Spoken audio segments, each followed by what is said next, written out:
Just need to fix some things real quick. 4, 4, change that to a 4, apply. Hey. Woo. Alright.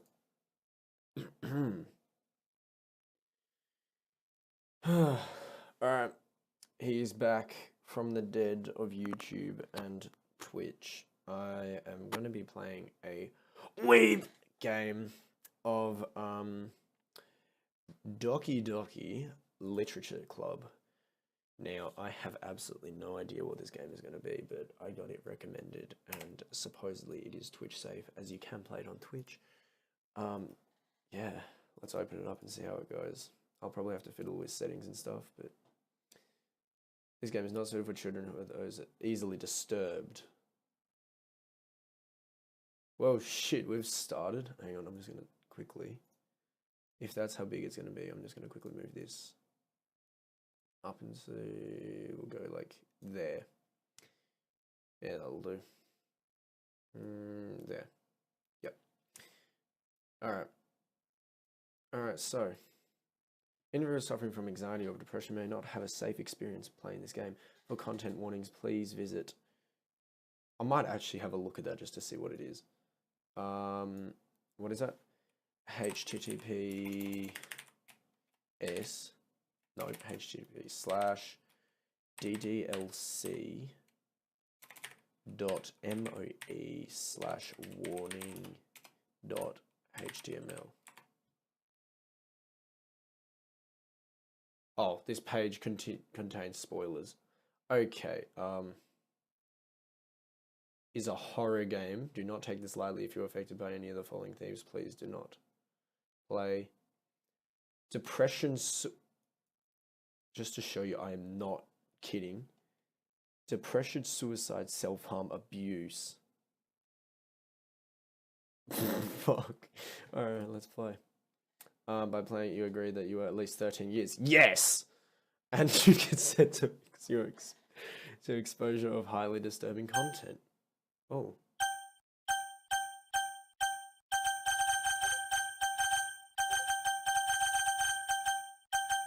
I love that sound. Alright, I agree.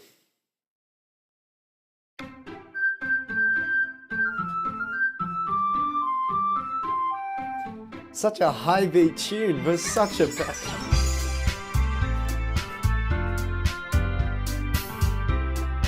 Oh my god, I love this tune. Yes. Alright. Oh, yes.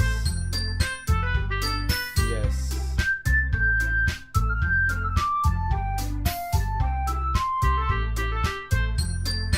Yes. New game. Please enter your name. Actually, hang on.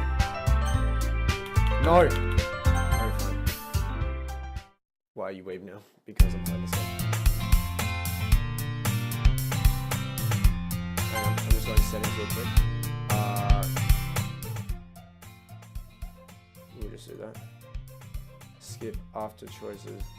Full screen. Now I'm just gonna, yep, there we go. Alright, cool.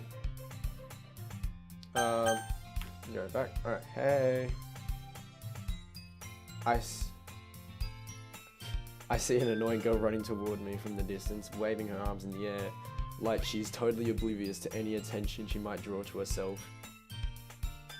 That girl is Sayori, my neighbor and good friend since we were children. You know, the kind of friend you'd never see yourself making today, but it just kind of works out because you've known each other for so long. Yes! We used to walk to school together on days like this, but started around high school. She would oversleep more and more frequently, and I would get tired of waiting up. Ah, yes. But if she's going to chase after me like this, I almost feel better off running away. However, I just sigh and idle in front of the crosswalk and let Sori catch up to me.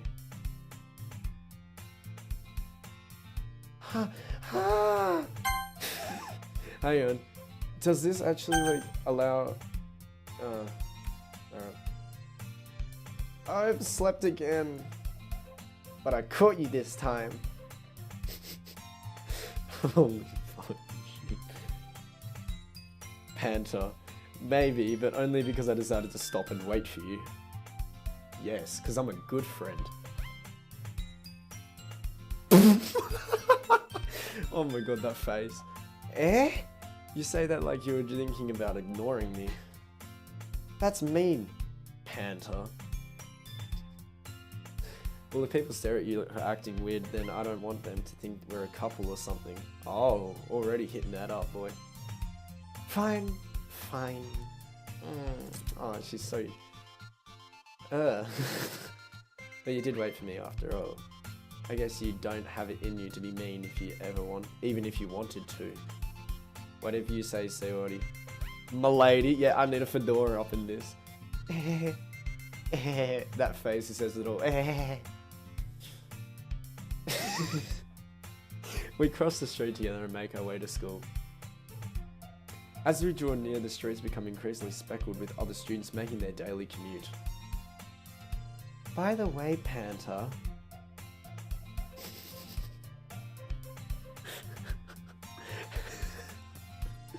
Have you decided on a club to join yet? A club? I told you already, I'm really not interested in joining any clubs. I haven't been looking either. I wouldn't. That's not true. The amount of times this woman, this girl has said is ridiculous. You told me you would join a club this year. Did I? Apparently I did. I'm sure it's possible that I did in one of our many conversations where I dismissively go along with whatever she says, whatever she's going on about. Zara likes to worry a little too much about me when I'm perfectly content just getting by on the average while spending my free time on games and anime. Games, yes. Anime? No.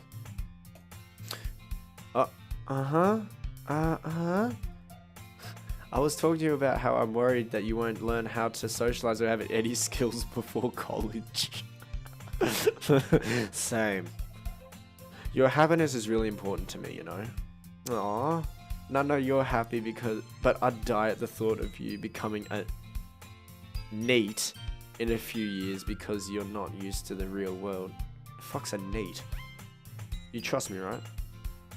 Don't make me keep worrying about you. Aww. Alright. Hentai counts. I'll look at a few clubs if it makes you happy.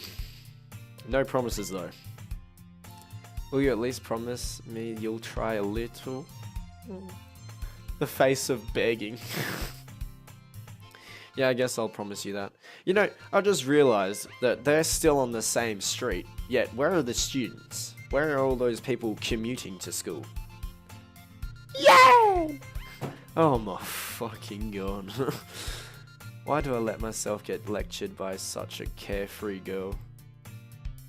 More than that, I'm surprised I even let myself relent to her.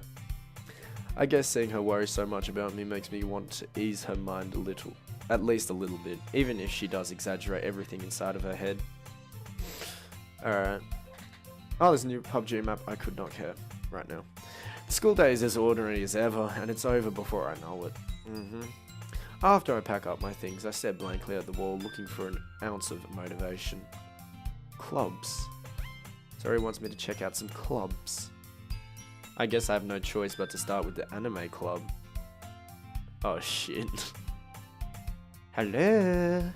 Sayori? Sayori must have come into the classroom while I was spacing out. I look around and realize that I'm the only one left in the classroom. I thought I'd catch you coming out of the classroom, but I saw you just sitting here and spacing out, so I came in. Honestly, you're even worse than me sometimes. I'm impressed. You don't need to wait up for me.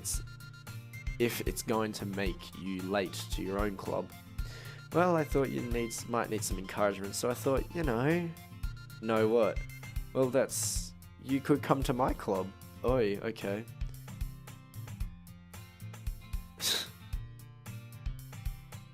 Sayori? Yeah. There is no way I'm going to your club.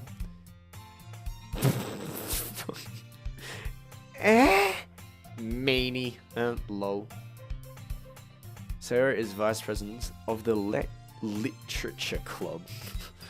Not that I was ever aware that she had any interest in literature. In fact, I'm 99% sure she only did it because she thought it would be fun to help start a new club. Since she was the first one to show interest after the one who proposed the club, she inherited the title Vice President. Oh wow. I don't know why the color scheme is pink. That said, my interest in literature is guaranteed to be even less. Yeah, I'm going to the animated club. Come on, please. She begs for it. Why do you care so much anyway? Well, I kind of told the club yesterday I would bring in a new member. Oh. And Natsuki made cupcakes and everything. Don't make promises you can't keep. I agree. I can't tell if Sarah is really that much of an airhead, or if she's so cunning as to have planned all this out. Oh. I let out a long sigh. Agreed. This reading is gonna get me. Fine, I'll stop by for a cupcake, okay? Yay! I'm gonna do that little jump she did. Let's go! Ooh, fade cross transition. And thus today marks the day I sold my soul for a cupcake.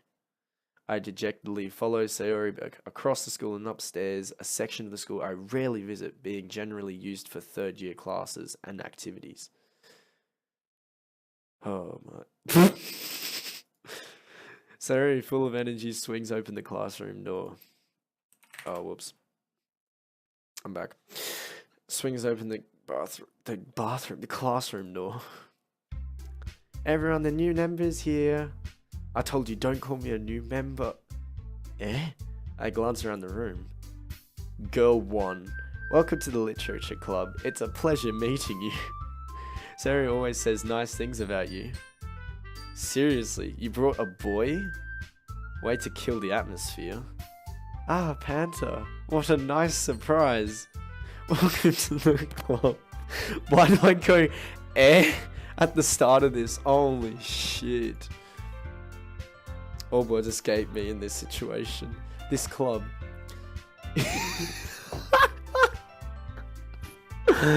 Oh no. Oh no. What are you looking at? If you want to say something, say it. Sorry? Natsuki. The girl with the sour attitude, whose name is apparently Natsuki, is one I don't recognize. Her small figure makes me think she's probably a first year. She's also the one who made cupcakes, according to Sayori. You can just ignore her when she gets moody. I won't say that. Sayori says that quietly into my ear, then turns back toward the other girls. Anyway, this is Natsuki, always full of energy. And this is Yuri, the smartest in the club. Don't say things like that. Yuri, who appears comparably more mature and timid, seems to have a hard time keeping up with people like Sayori and Natsuki.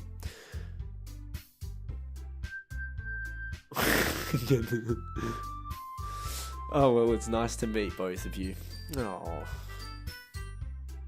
And it sounds like you already know Monica, is that right? That's right. It's great to see you again, Panther. How do I know her? Monica smiles sweetly. What the fuck? We do know each other well. We rarely talked, but we were in the same class last year. Monica was probably the most popular girl in the class. Smart, beautiful, athletic, beautiful. No. I'm sorry, but I'm not into anime. Basically completely out of my league. So having her smile at me genuinely feels a little... Dude, this guy. You too, Monica. Come sit down, Panto. We made room for you at the table so you can sit next to me or Monica. I'll get the cupcakes. Hey, I made them. I'll go get them. Sorry, I got a little excited. Then how about I make some tea as well? Oh. The girls have a few desks arranged to form a table. As Sori mentioned, it's been widened so that there is one space next to Monica and one space next to Sayori. Natsuki and Yuri walk over to the corner of the room where Natsuki grabs a wrapped tray, and Yuri opens the closet.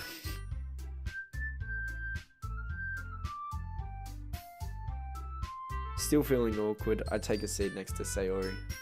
Natsuki proudly marches back to the table, tray in hand. Okay, are you ready? Oh, I can hide it. Right click. And why would I want to hide it? Ta-da! Oh.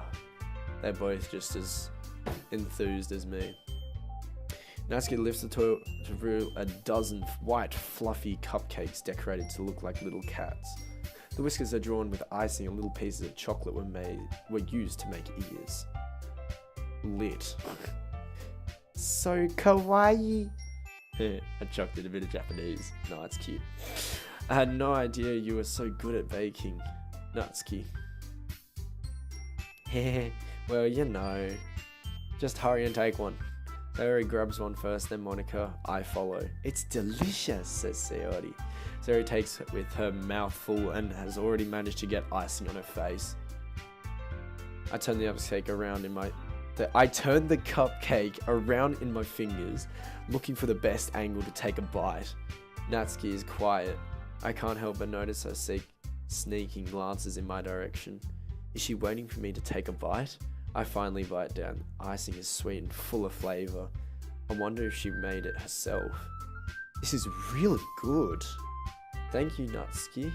Well, why are you thanking me? It's not like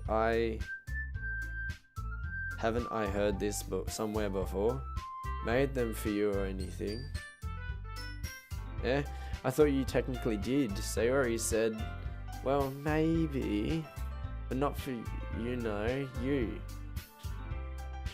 Dummy. Alright. I grew up on Natsuki's weird logic and dismissed the conversation. Yuri returns to the table carrying a tea set. She carefully places a teacup in front of each of us before setting down the teapot next to the cupcake tray. You keep a whole tea set in this classroom? I have to ask the same question. Who the fuck does that? Don't worry, the teachers gave us permission. Oh, okay, yeah. After all, doesn't a hot cup of tea help you enjoy a good book? I guess. Don't let yourself get intimidated. Yuri's just trying to impress you. That's not... Insulted, Yuri looks away. I meant that, Holy shit. I believe you. Well, tea and reading might not be pastime for me, but at least enjoy tea. I'm glad. Yuri faintly smiles to herself in relief. Monica raises an eyebrow, then snarls at me. So what made you consider the literature club? I was afraid of this question. Something told me I shouldn't tell Monica that I was practically dragged here by Sayori. Well, I haven't joined any clubs yet, and Sayori seemed really happy here, so... That's okay, don't be embarrassed. We'll make sure you feel right at home, okay? As president of the literature club, it's my duty to make sure the club fun and exciting. It's my duty to make the club fun and exciting for everyone. Oh my god. Monica, I'm surprised. How come you decided to start your own club? You could probably be a board member for any of the major clubs. Weren't you a leader of the debate club last year? Well, why do they choose these stupid positions? What sort of position does this mean? Look, so if I'm out here like this, yeah? Who does that? Who does that? This is so stupid. It makes no logical sense. Why would you go like that? That makes no sense whatsoever. Oh my god.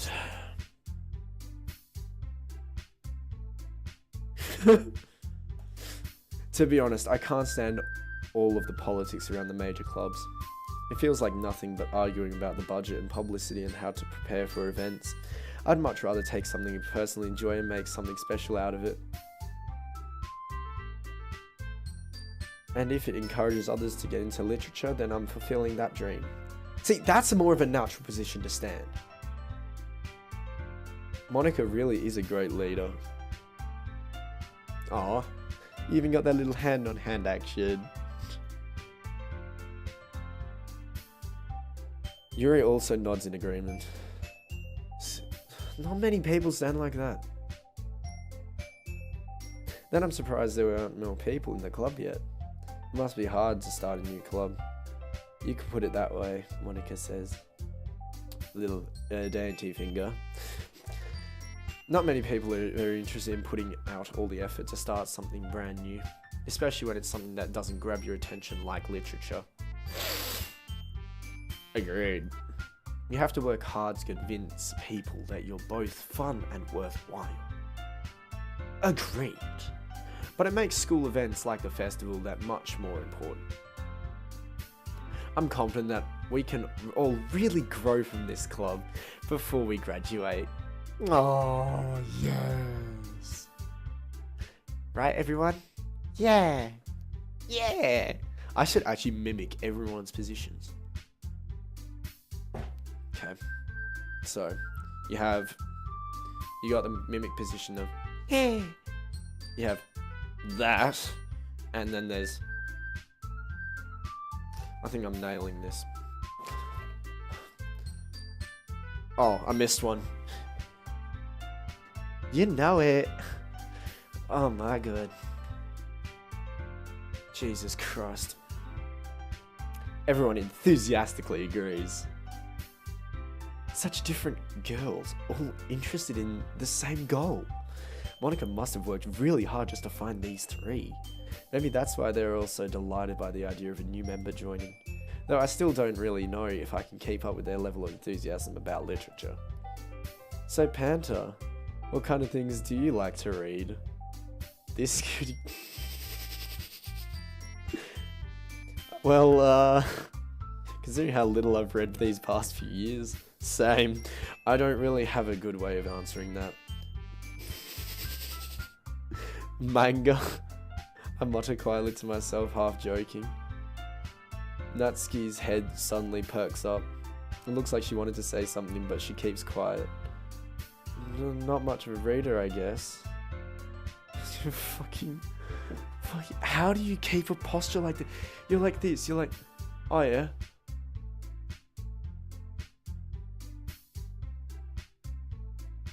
Fucking hell. I don't get people. Well, that could change. What am I saying? I spoke without thinking after seeing Yuri's sad smile. Anyway, what about you, Yuri? Well, let's see. Yuri traces the rim of her teacup with her finger. My favourites are usually novels that build deep and complex fantasy worlds. Dungeons and Dragons. The level of creativity and craftsmanship behind them is amazing to me. And telling a good story in such a foreign world is equally impressive. Yuri goes on, clearly passionate about her reading. She seems so reserved and timid since the moment I walked in, but it's obvious by the way her eyes light up that she finds her comfort in the world of books, not people. This music is starting to piss me off. But you know, I like a lot of things. I like a lot of things. Ow, just whacked myself. That hurt. Stories with deep psychological elements usually immerse me as well. Hey! Maybe read up on some of that psychology. Oi! Isn't it amazing how a writer can so deliberately take advantage of your own lack of imagination to completely throw you for a loop? Anyway, I've been reading a lot of horror lately. I read a horror book once. Goosebumps. I desperately grasped something I can relate to it at the minimal level. And this rate, Yuri might as well be having a conversation with a rock. Really? I wouldn't have expected that, Yuri. For someone as gentle as you. I guess you could say that. But if a story makes me think or takes me to another world, then I really can't put it down. No, you can't. Surreal horror is often very successful at changing the way you look at the world, if only for a brief moment. Ugh, I hate horror. I don't mind a horror book, but oh, why's that? Well, I have to keep clicking. Nasty eyes dart over to me for a split second. Never mind. That's right, you usually like to write about cute things, don't you, Nutski? What? What gives you that idea? You left a piece of scrap paper behind last club meeting. Aw, it looked like you were working on a poem called "Don't Say It Out Loud," and give that back. Fine. Here, your cupcakes, your poems. Everything you do is just as cute as you are. Terry sidles up behind Natsuki and puts her hand on her shoulder. That is not putting her hand behind her shoulder. That is legit just creepily moving behind. At least it's not a male. Because that would creep me the fuck out. I'm not cute. Oh, she's pissed off. She's like, Natsuki, you write your own poems? Well, I guess sometimes. Why do you care? I think that's impressive. Why don't you share them sometime? No. Natsuki averts her eyes. You wouldn't like them. Not very confident writer yet. I understand how Natsuki feels. Sharing that level of writing takes more than just confidence.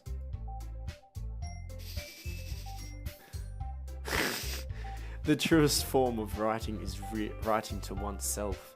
You must be willing to open your eyes to readers, exposing your vulnerabilities and showing even the deepest reaches of your heart. Do you have a writing experience too, Yuri?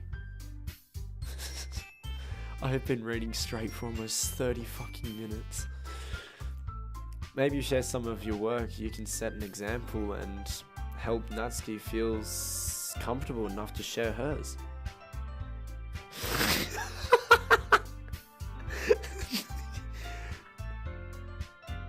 I'm just gonna mimic that. I had to tense every bloody bone in my body. I guess it's the same for Yuri. Yeah, I need to fix something real quick. It's starting to piss me off.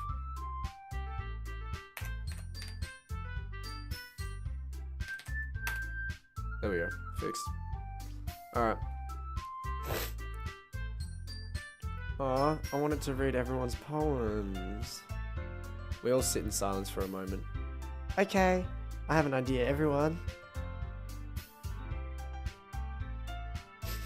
Natsuki and Lyria look quizzically at Monica.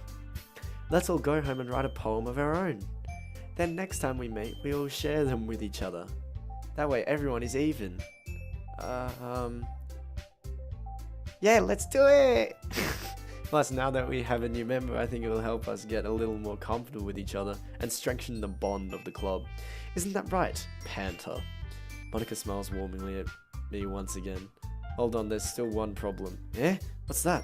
Now that we're back to the original topic of me joining the club, I bluntly come forth with what's been on my mind the entire time. I never said I would join this club.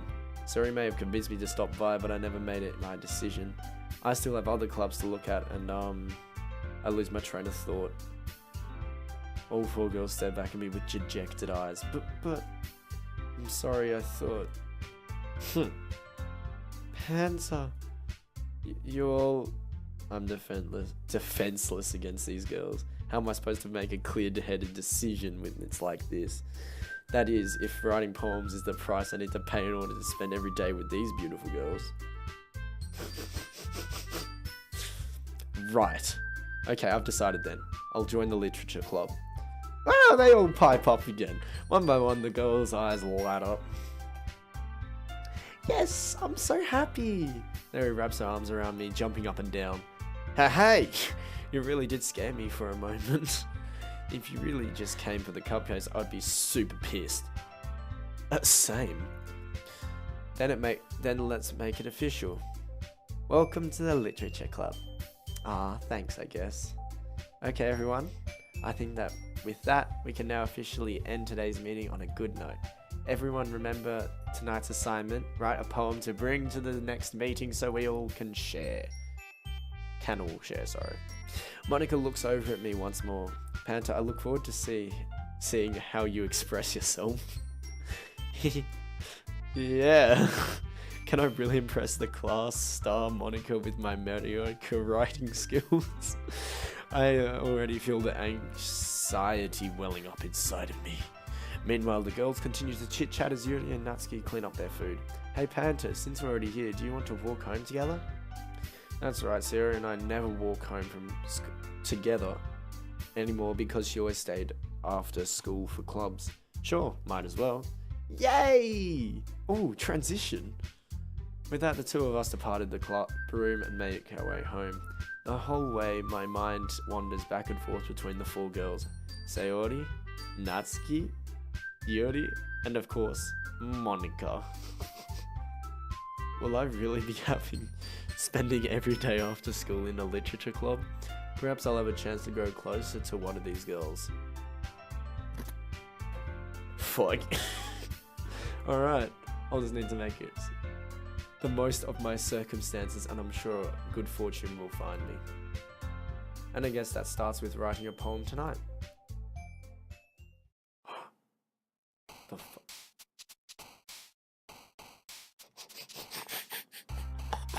Oh no, here we go.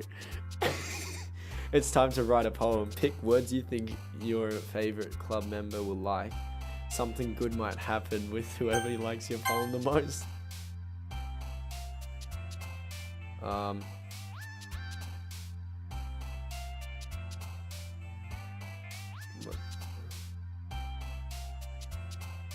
Which one am I talking? Wait, what? So do I have to I have to choose. Fireflies. Happiness. Oh shit. I'm going for the orange beauty, hair color, journey.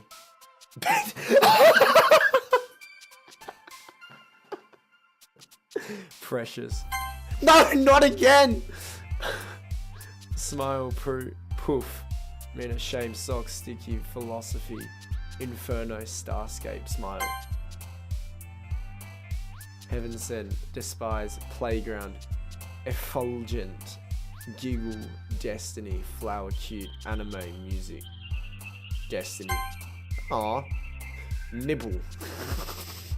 Cheeks, boop, peace, covert, vivacious, pleasure, festa, sweet. Ocean, bouncy, disorientated, infinite, aurora, adventure, skirt. Explode, incapable, sunny. We got adventure. Silly, candy, grief, sing, nature, warm, charm, massacre, sparkle, swimsuit. Charm, sing, silly, grief, candy, warm. Essence, daydream.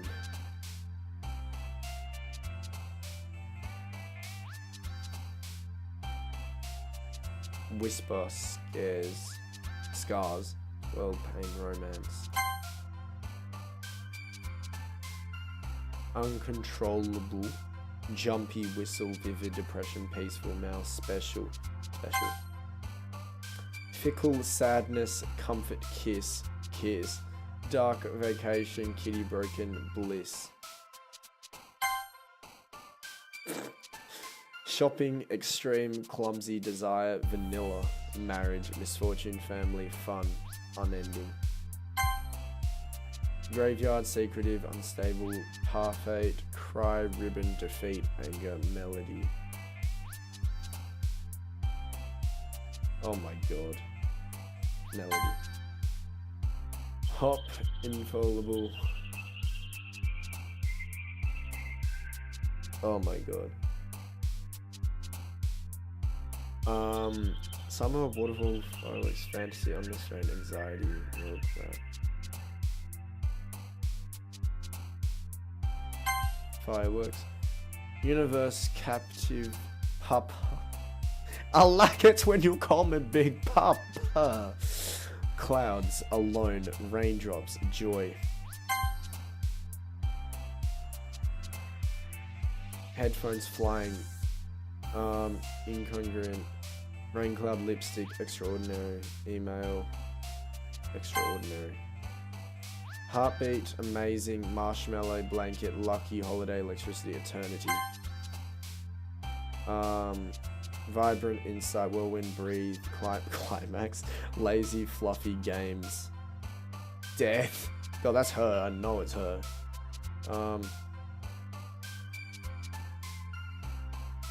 Climax for the mate. What the fuck? Wonderful. Doki. Spinning, calm, love. Flee, suicide, Jesus. Vertigo, excitement, judgment, pout. Happy, rainbow, dream. Hi again, Panther. Hello, Monica. Good to see you. Glad to see you didn't run away on us. Nah, don't worry. This might be a little strange for me, but I at least keep my word. Well, I'm back at the literature club. I was the last to come in, so everyone else is already hanging out. Thanks for keeping your promise, Panther. I hope this isn't too overwhelming of a commitment for you. Excuse me. Making you dive headfirst into literature when you're not accustomed to it. Oh, come on, like he deserves any slack. Terry told me you didn't even want to join any clubs this year. And last year too. I don't know if you plan to just come here and hang out or what. But if you don't take us seriously, then you won't see the end of it. Natsuki, you certainly have a big mouth for someone who keeps her manga collection in the club room. Natsuki finds herself stuck between saying Monica and manga.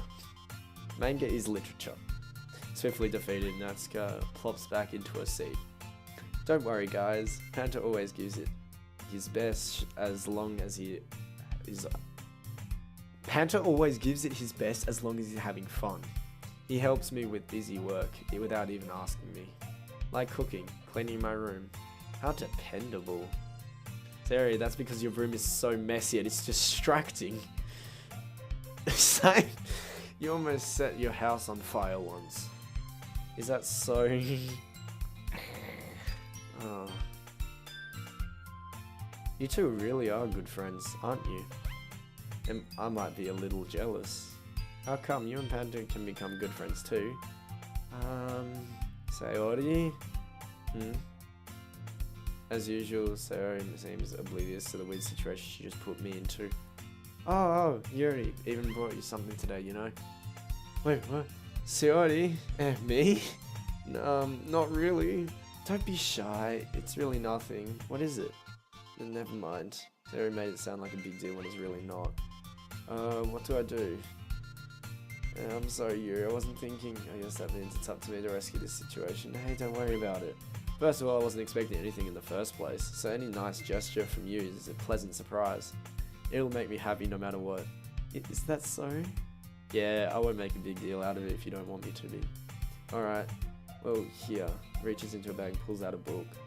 I didn't want you to feel left out, so I picked out a book that I thought you might enjoy. It's a short read, so it keeps your attention even if you don't usually read. And we could, you know, discuss it if you wanted. This is how is this girl accidentally being so cute? She even picked out a book she thinks I like, despite me not reading much. Yuri, thank you. I'll definitely read this. I did actually take the book. Phew. Well, you can read it at your own pace. I look forward to hearing what you think. Now that everyone's settled in, I expect Monica to kick off some scheduled activities for the club, but that doesn't seem to be the case. Sarah and Monica are having a cheery conversation in the corner. Yuri's face is already buried in a book. I can't help but notice her intense expression, like she's waiting for this chance. Meanwhile, Natsuki is rummaging around in the closet. Man, looks like no one wants to be bothered today. I slump down into the nearest desk. How am I supposed to occupy myself with something literature related by myself like this? I guess I could always read some of the book Yuri gave me, but I'm feeling a little too tired to read. I could probably fall asleep right now. I close my eyes and end up listening in on Sayori's conversation with Monica. We're probably going to seem really lame compared to all the other clubs though. Well, we can't give up. The festival is our chance to show everyone what literature is all about. The problem is that the idea of literature clubs sounds too dense and intellectual. But it's not like that at all, you know? We just need a way of showing that to everyone. Something that speaks to their creative minds. That doesn't solve the problem though. What do you mean? Even if we come up with the most fun thing ever, nobody will come to in the first place, even if it's a literature event. They're 16 or 17, oh my god. So it's more important to figure out how to get people to show up in the first place, you know? And after they come, we can do the thing to speak into their creative minds. What's this? Sarah's taking this really seriously. It's rare to hear her deliberately like this. Deliberating. Huh? That's a good point. In that case, do you think food will do the trick? But what kind? Well, I guess we could. Cupcakes! Ah, yes, good thinking. Natsuki would love to do that. Ah, you're right. Natsuki makes the best cupcakes. That works out perfectly. That wasn't why you suggested it. Cupcakes speak to my creative tummy. Cupcakes it is then. I'm hungry. Anyway, we still need to work out the details of the event itself. I find myself smiling. In the end, Sayori is still her usual self. But therein lies the unexpected reason I admire her. Unlike me, who has trouble finding any motivation at all, Sayori can put her mind to things and make them come to life. I suppose that's why I ended up letting her get on my case about things. I can't help but wonder what it would be like to see the world through her eyes. Ah! I have my eyes to see Sayori's face filling my vision. I nearly fall out of my chair. Sorry. Wait. Actually, I'm not sorry at all. It's your fault for sleeping like that. This isn't the napping club. Does our school have a napping club? You're staying up late again, aren't you? Now that you're in a club, you're gonna have less time for anime, you know? You'll need to get used to it. Don't say that so loud. I glance over my shoulder to see Monica overheard. It's true though. Yeah. I know. You're always looking out for me, Sayori. That's what I do best. That's a problem. What about you?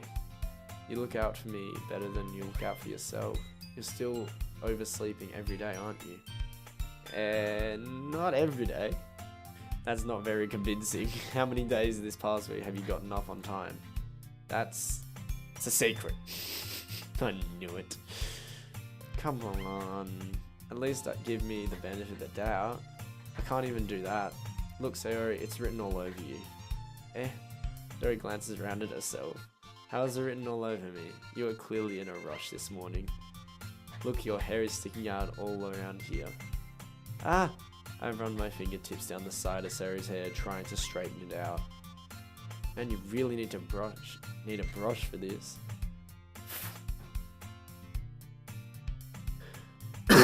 Alright, I'm gonna grab... Okay. I'm gonna be right back. Alright, I will do voices.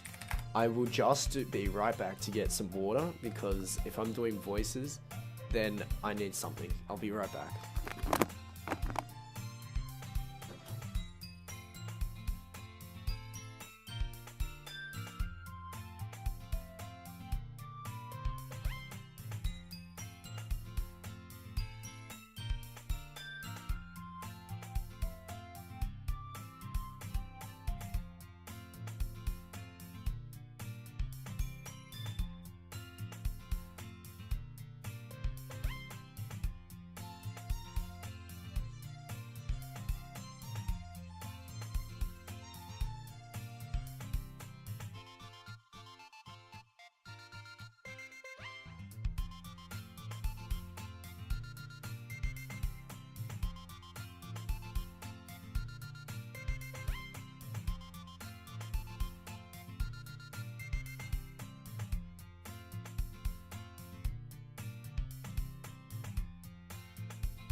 Alright, I'm back and I'll do voices now as much as I can.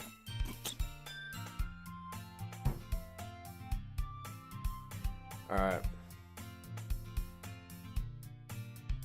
My hair's just really hard to get right. I won't fall for that. There's more than just your hair. Look, your bow isn't straight either. And there's toothpaste stain on your collar right here. I tried to wipe off the stain with my finger. But nobody would ever notice that. Of course they would. Nobody's gonna tell you about it because they don't want to embarrass you. Fortunately, I really don't care about that. You meanie. And you don't even keep your blazer buttoned up. Seriously, Sayori, why do you think you don't have a boyfriend yet? Eh? That's super mean. Sorry, but you'll be thanking me later. I start to button her blazer up from the bottom.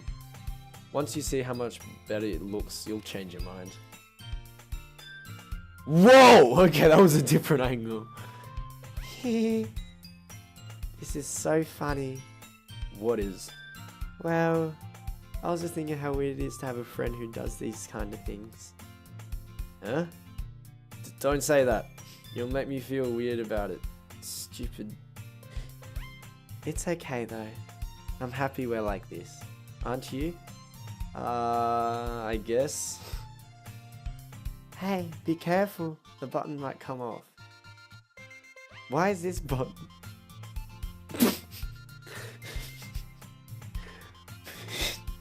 Why is this button so hard to close? I struggle to... I'm thinking of what could happen soon.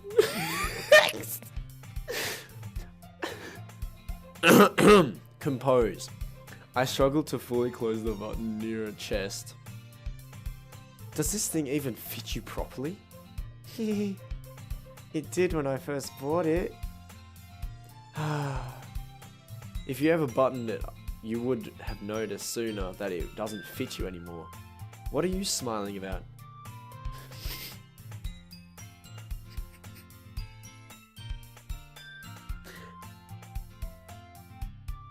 I have to say this with a straight face. In a voice.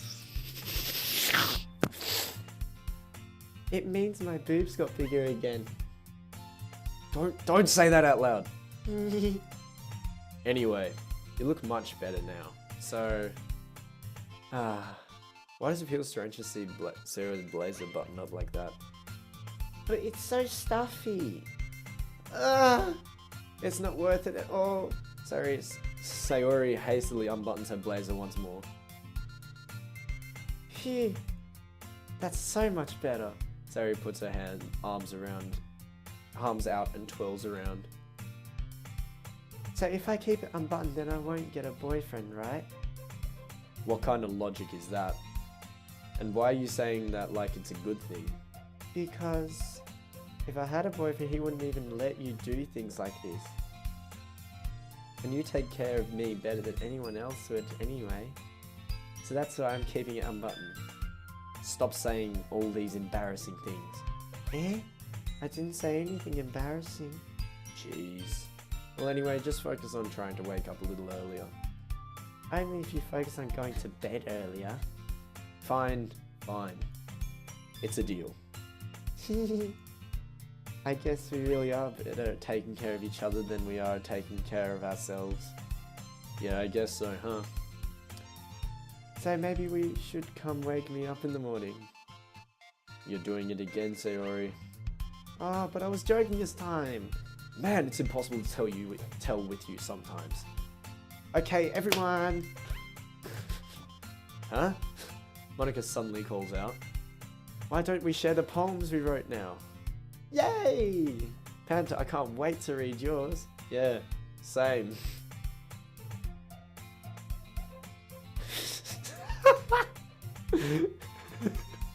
Rex Kangaroo, I'm gay, friend zoned. Oh my god. I failed to sound enthusiastic, but Sarah still trots away to retrieve her poem. By the way, did you remember to write a poem last night? Yeah? My relaxation ends. I can't believe I agreed to do something so embarrassing. I couldn't really find much inspiration since I've never really done this before. Well, now that everyone's ready, why don't you find someone to share with? I can't wait! Sarah and Monica enthusiastically pull out the poems. Sarah's is on a wrinkled sheet of loose leaf torn from a spiral notebook. On the other hand, Laura wrote hers in a composition notebook.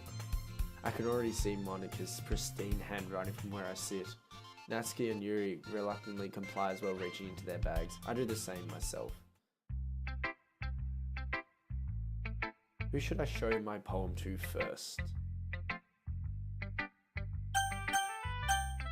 Go Yuri. Yuri seems the most experienced, so I should start with her. I can trust her opinion, to be fair. Yuri stares at the poem. A minute passes, more than enough for her to finish reading. Oh, sorry. I forgot to start speaking. It's fine. Don't voice yourself. I'm not. It's just, I just need to put my thoughts into words. Hold on. Okay. This is your first time writing a poem, right? Yeah? Why do you ask? I'm just making sure. I guess that it might be after reading through it. Oh. It's that bad. No! Did I just raise my voice? Oh, I'm so sorry. Yuri bears her face in her hands. I couldn't help but notice that it's been several minutes and we haven't really gotten anywhere. It might take Yuri a while to get used to new people. It's fine. I really didn't notice. Wait. Okay. I just had to check. Return. What were you saying?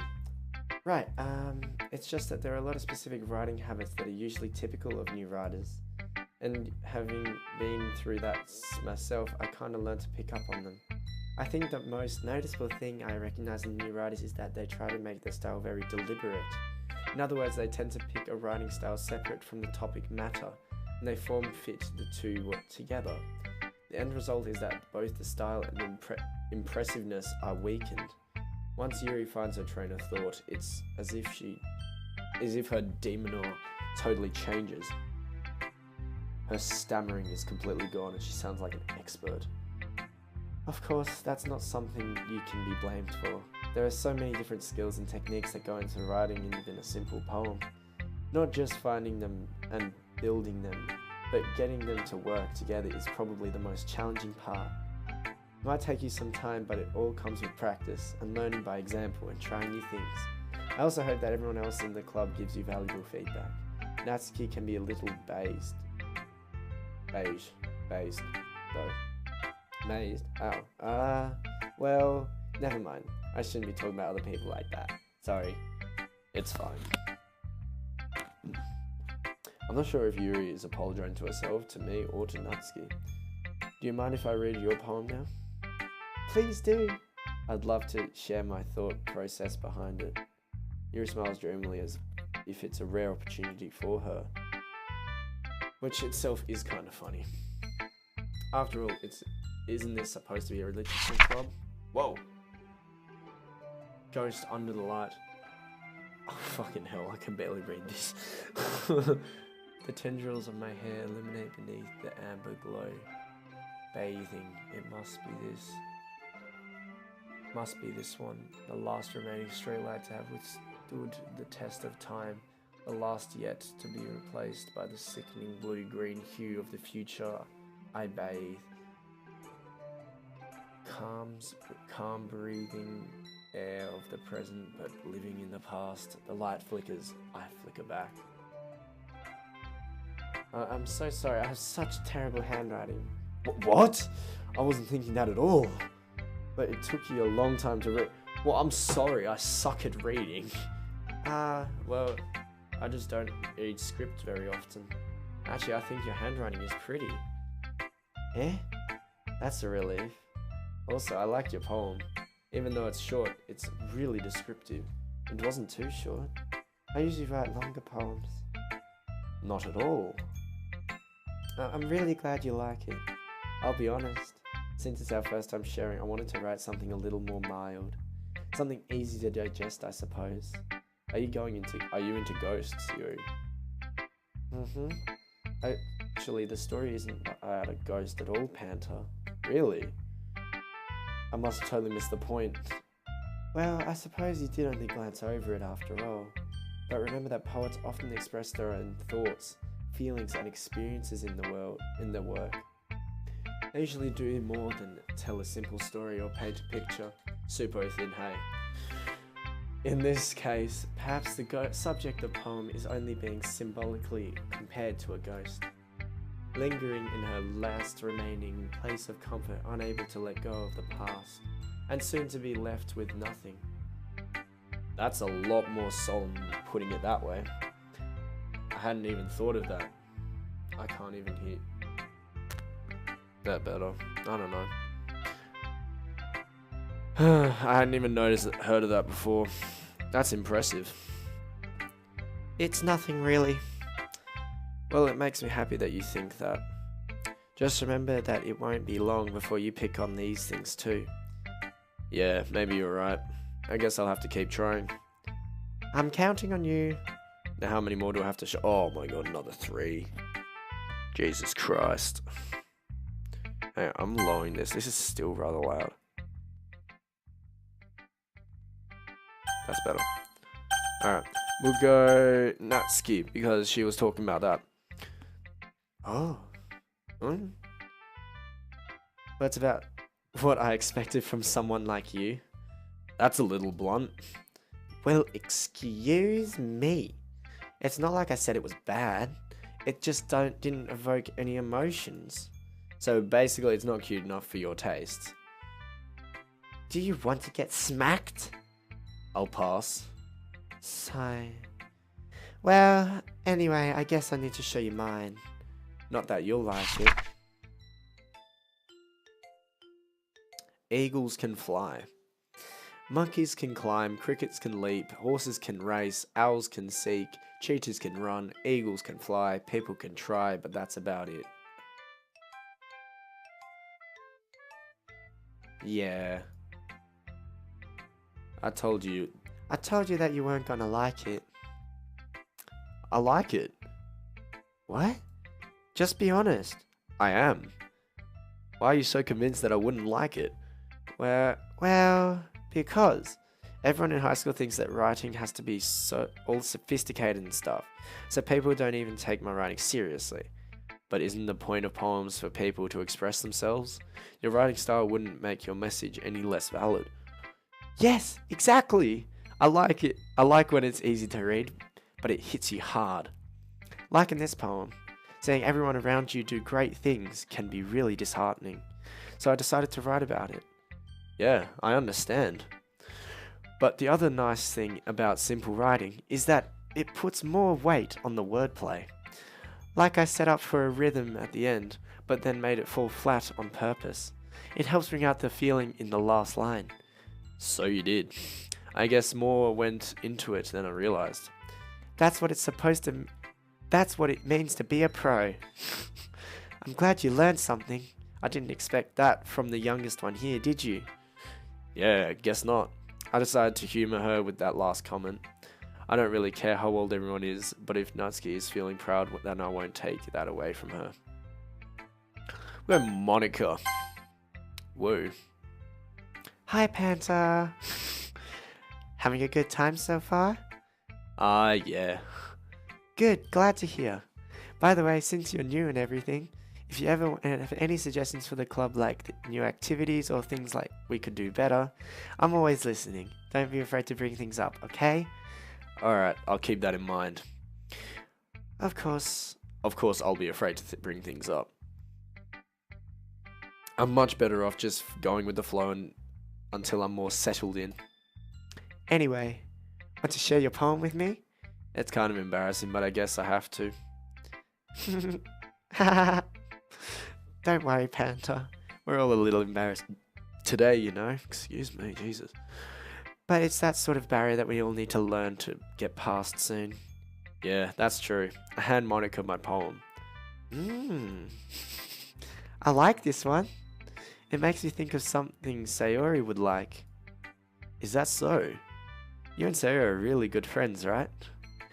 I wouldn't be surprised if you had those sort of things in common. Ah, well, we may be good friends, but Sayori and I are actually really different. Well, that may be the case, but maybe there are also some similarities that you wouldn't expect. The way she talks about you, it sounds like the two of you really care about each other's well-being. Even if you show it in different ways, it ends up being more similar than you'd think. So I think that's the kind of vibe that I get when reading your poem. You sure you're not reading into it too much? I could be. Oh gosh, I sound like Yuri. But in any case, Sayori's writing has a kind of gentle feel to it. I can tell that she likes exploring with emotions like happiness and sadness. Who knew that someone so happy would enjoy sad things too? Yeah, that's totally unexpected. Well, to each their own. And you shouldn't be afraid to experiment a little bit either. I'm sure I'll end up trying a lot of different things. It could take a while before I feel comfortable doing this. That's okay. I'd love to see you try new things. That's the best way to find this kind of style that suits you. Everyone else might be a little bit based toward their own kinds of styles, but I'll always help you find what suits you the most. So don't force yourself to write the way everyone else wants you to write. It's not like you have to worry about impressing them or anything. Ha ha ha. Ha ha ha.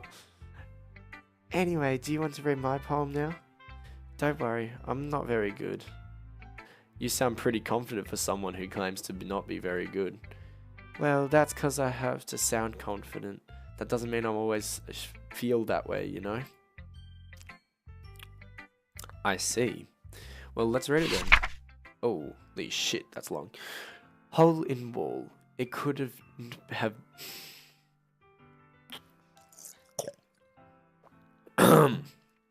It couldn't have been me.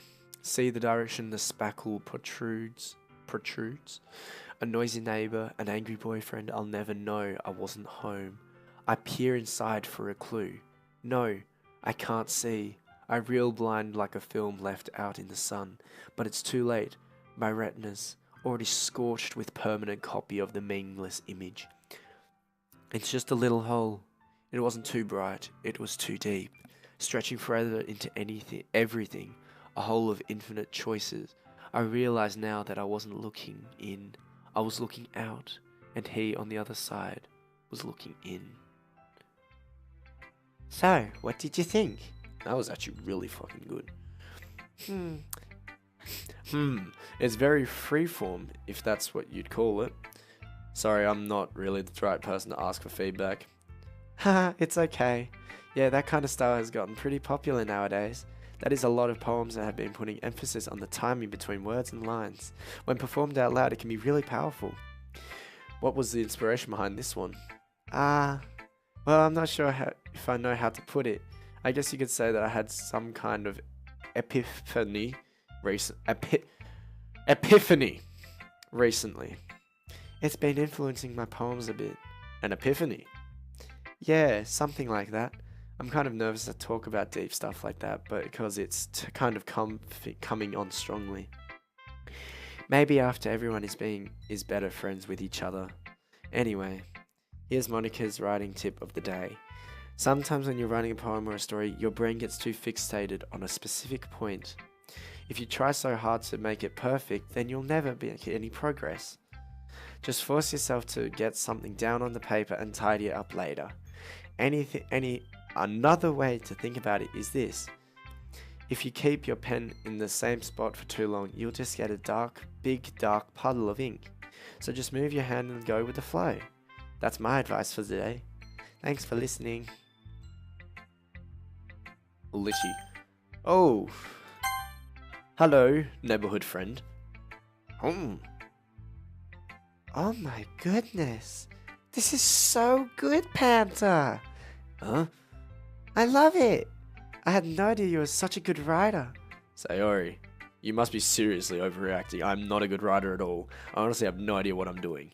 Well, maybe that's why. Because I have no idea what I like either. Jeez, Yuri's opinion was way more constructive than this. Are you sure you don't like it just because I wrote it? Well, I'm sure that's part of it. I think I understand you better than a lot of other people, you know. So when I read your poem, it's not just a poem, it's a panta poem.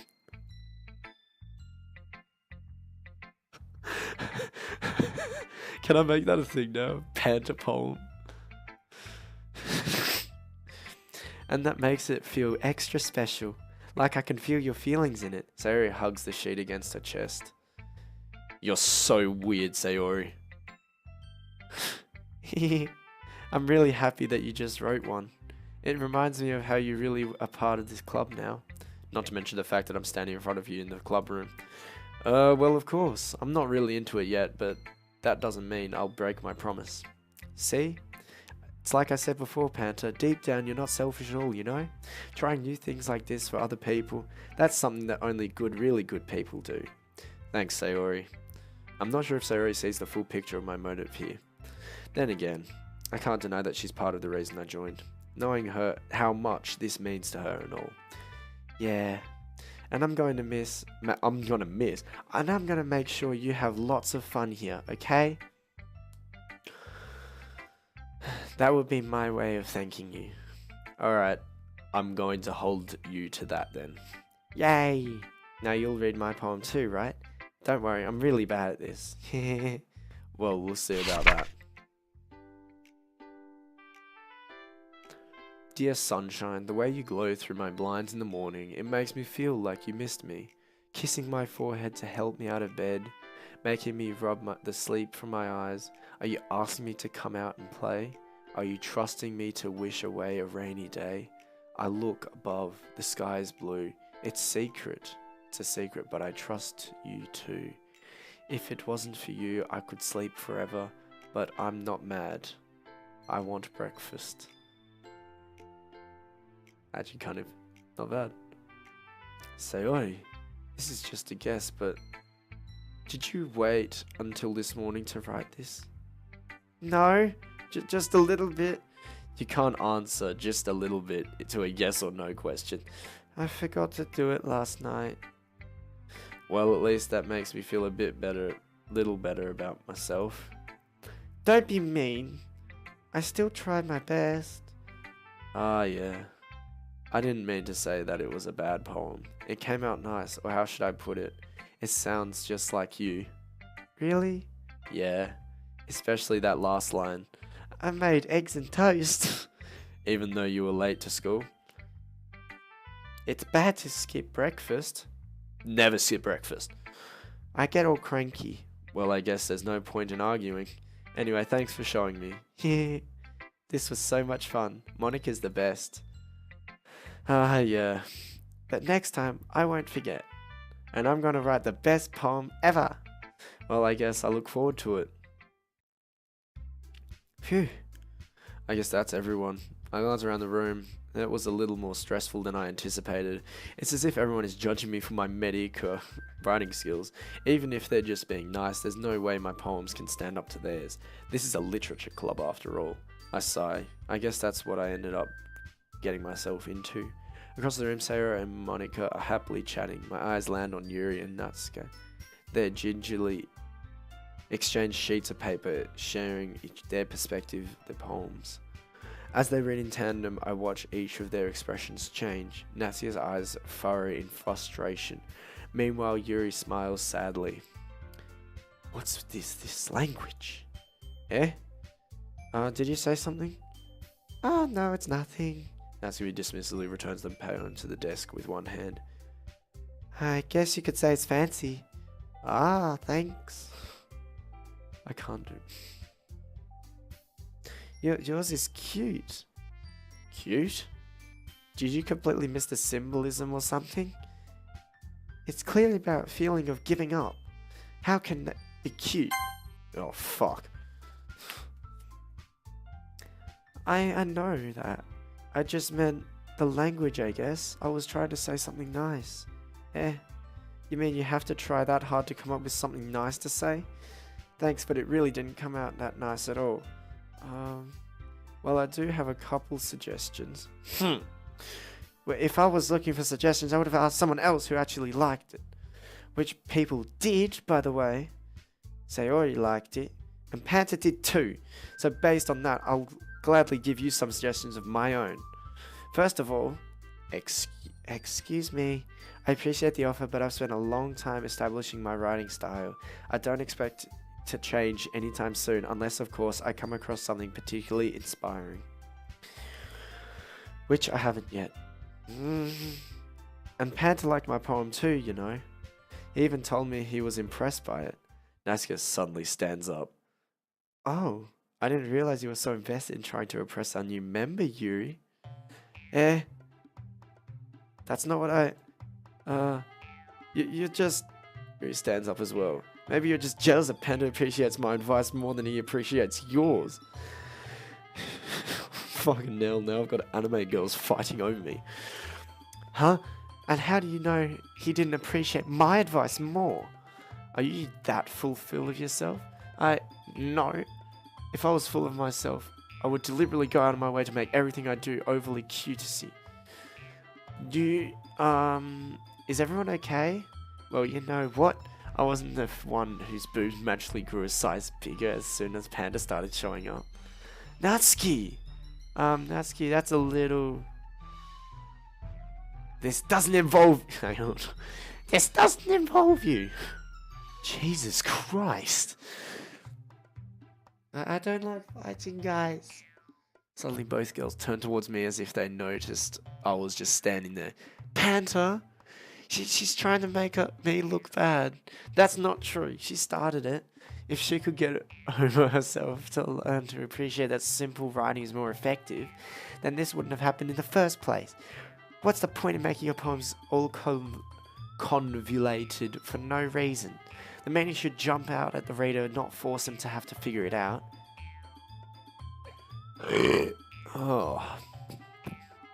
Help me explain it to her, Panta. Wait. There's a reason we have so many deep and expressive words in our language. It's the only way to convey complex feelings and meaning most effectively. Avoiding them is not only unnecessary limiting yourself, it's also a waste of... You understand that, right, Panta?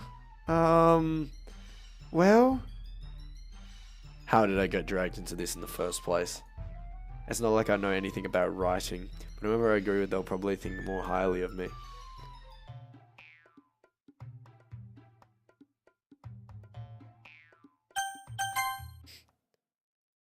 Natsuki, you're right that I liked your poem. See? Wait. That's not an excuse for you to be so mean. You shouldn't pick a fight just because someone's opinion is different. That's not what happened at all. Yuri wouldn't even take my poem seriously. I understand. Yuri? You're a seriously talented writer. It's no secret that I was impressed. Well, But here's the thing. No matter how simple or refined someone's writing style is, they're still putting feelings into it, and it becomes something really personal. That's why Natsuki felt threatened when you said her poem was cute. I see. I didn't notice that I'm sorry. But Natsuki, you took that way too far. Yuri means well, and if you just told her how you felt, then this wouldn't have happened in the first place. Are you kidding? That's exactly what I did. It was her that... Natsuki, I think that's enough. You both said some things that you didn't mean. Yuri apologized. Don't you think you should too? Natsuki clenches her fists. In the end, nobody has taken her side. She's trapped at this point, being definite,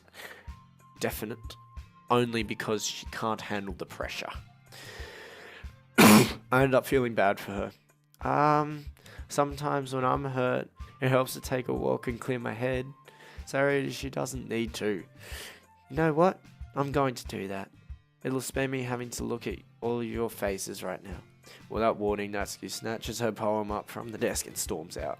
On the way, she crumples up the poem with her hands and throws it in the trash. Natsuki, She really didn't need to do that. I look across the room. Yuri has her chin buried in her hands while she stares down at her desk. I gingerly approach her and sit in an adjacent chair. Sigh. Everything alright? I'm so embarrassed. I can't believe I acted like that. You probably hate me now. No, Yuri. How could anyone not have gotten frustrated after being treated like that? You handled it so well as anyone could. I don't think any less of you. Well, alright, I believe you. Thanks, Panther. You're too kind. Aww. I'm thankful to have you a part of this club now. It's nothing. One more thing. That one thing that Natsuki said about you, you know? I would never do anything so shameful. So, what thing did Natsuki say? Well, never mind that. I'm going to go make some tea. Good idea. Make enough for more than one person, okay? Yeah. Think she's into me. Okay, everyone. It's just about time for us to leave. How did you all feel about sharing poem? Oh my god, I almost said sharing penises.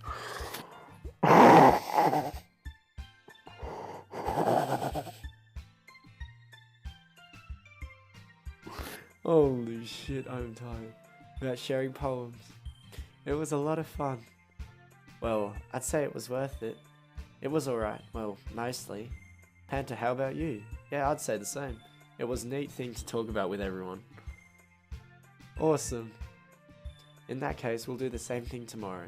And maybe you learn something from your friends too, so your poems will turn out even better. I think to myself, I did learn a little more about the kinds of poems everyone likes. With any luck, that means I can at least do a better job impressing those who I want to impress. I nod to myself with newfound determination. Panther, you ready to walk home?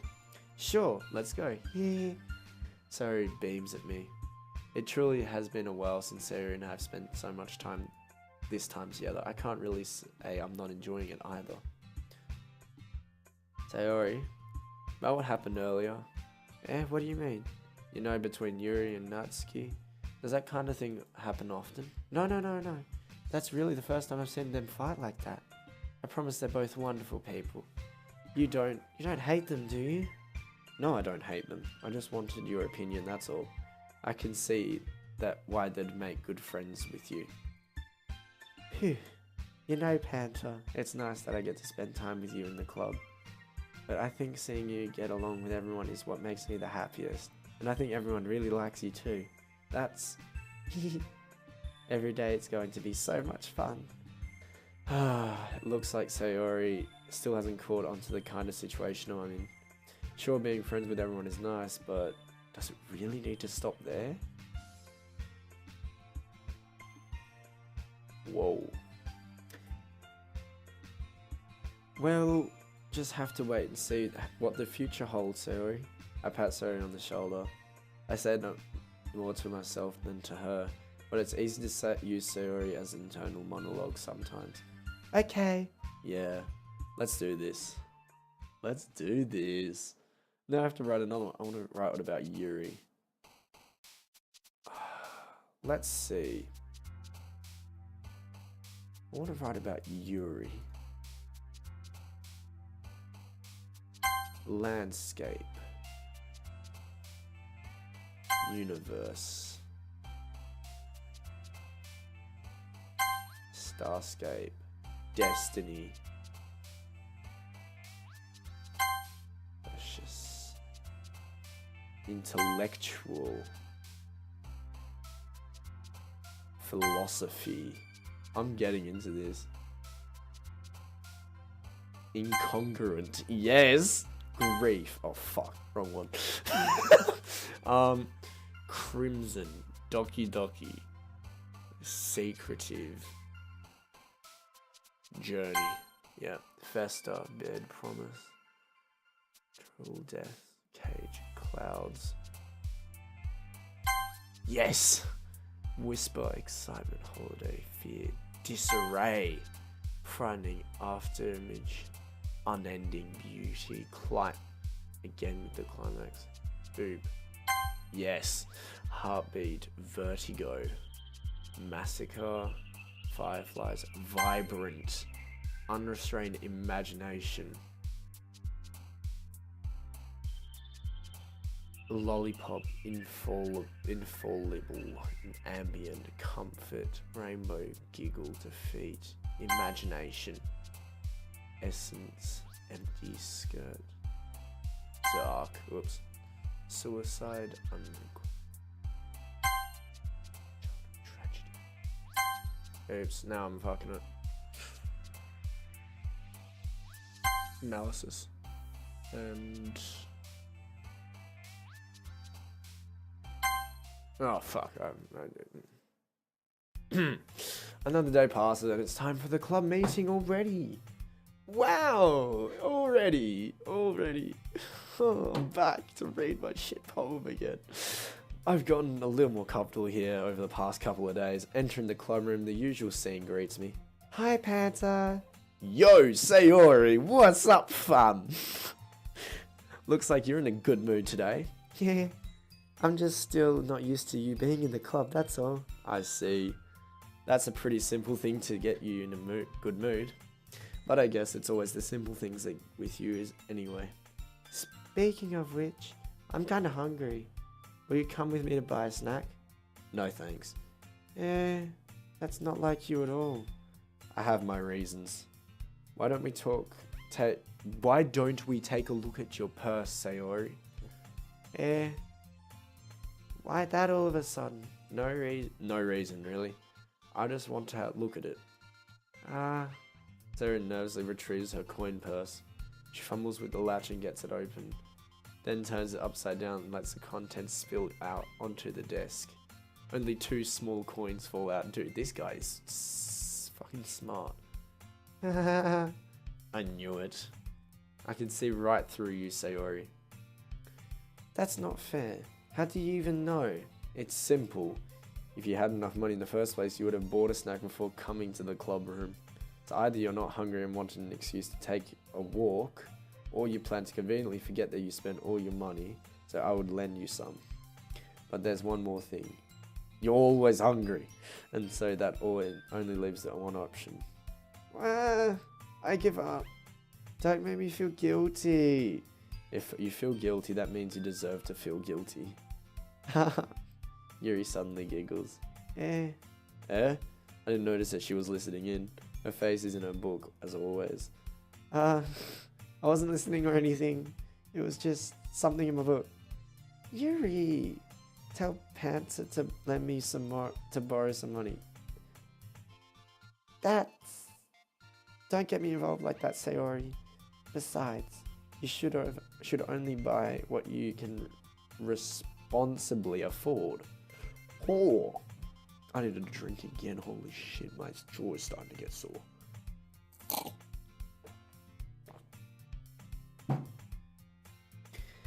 And frankly, after pulling a mischievous little stunt like that, your suffering is fair enough retribution. I didn't mean that. I got too absorbed into my book. I really like when you speak your mind, Yuri.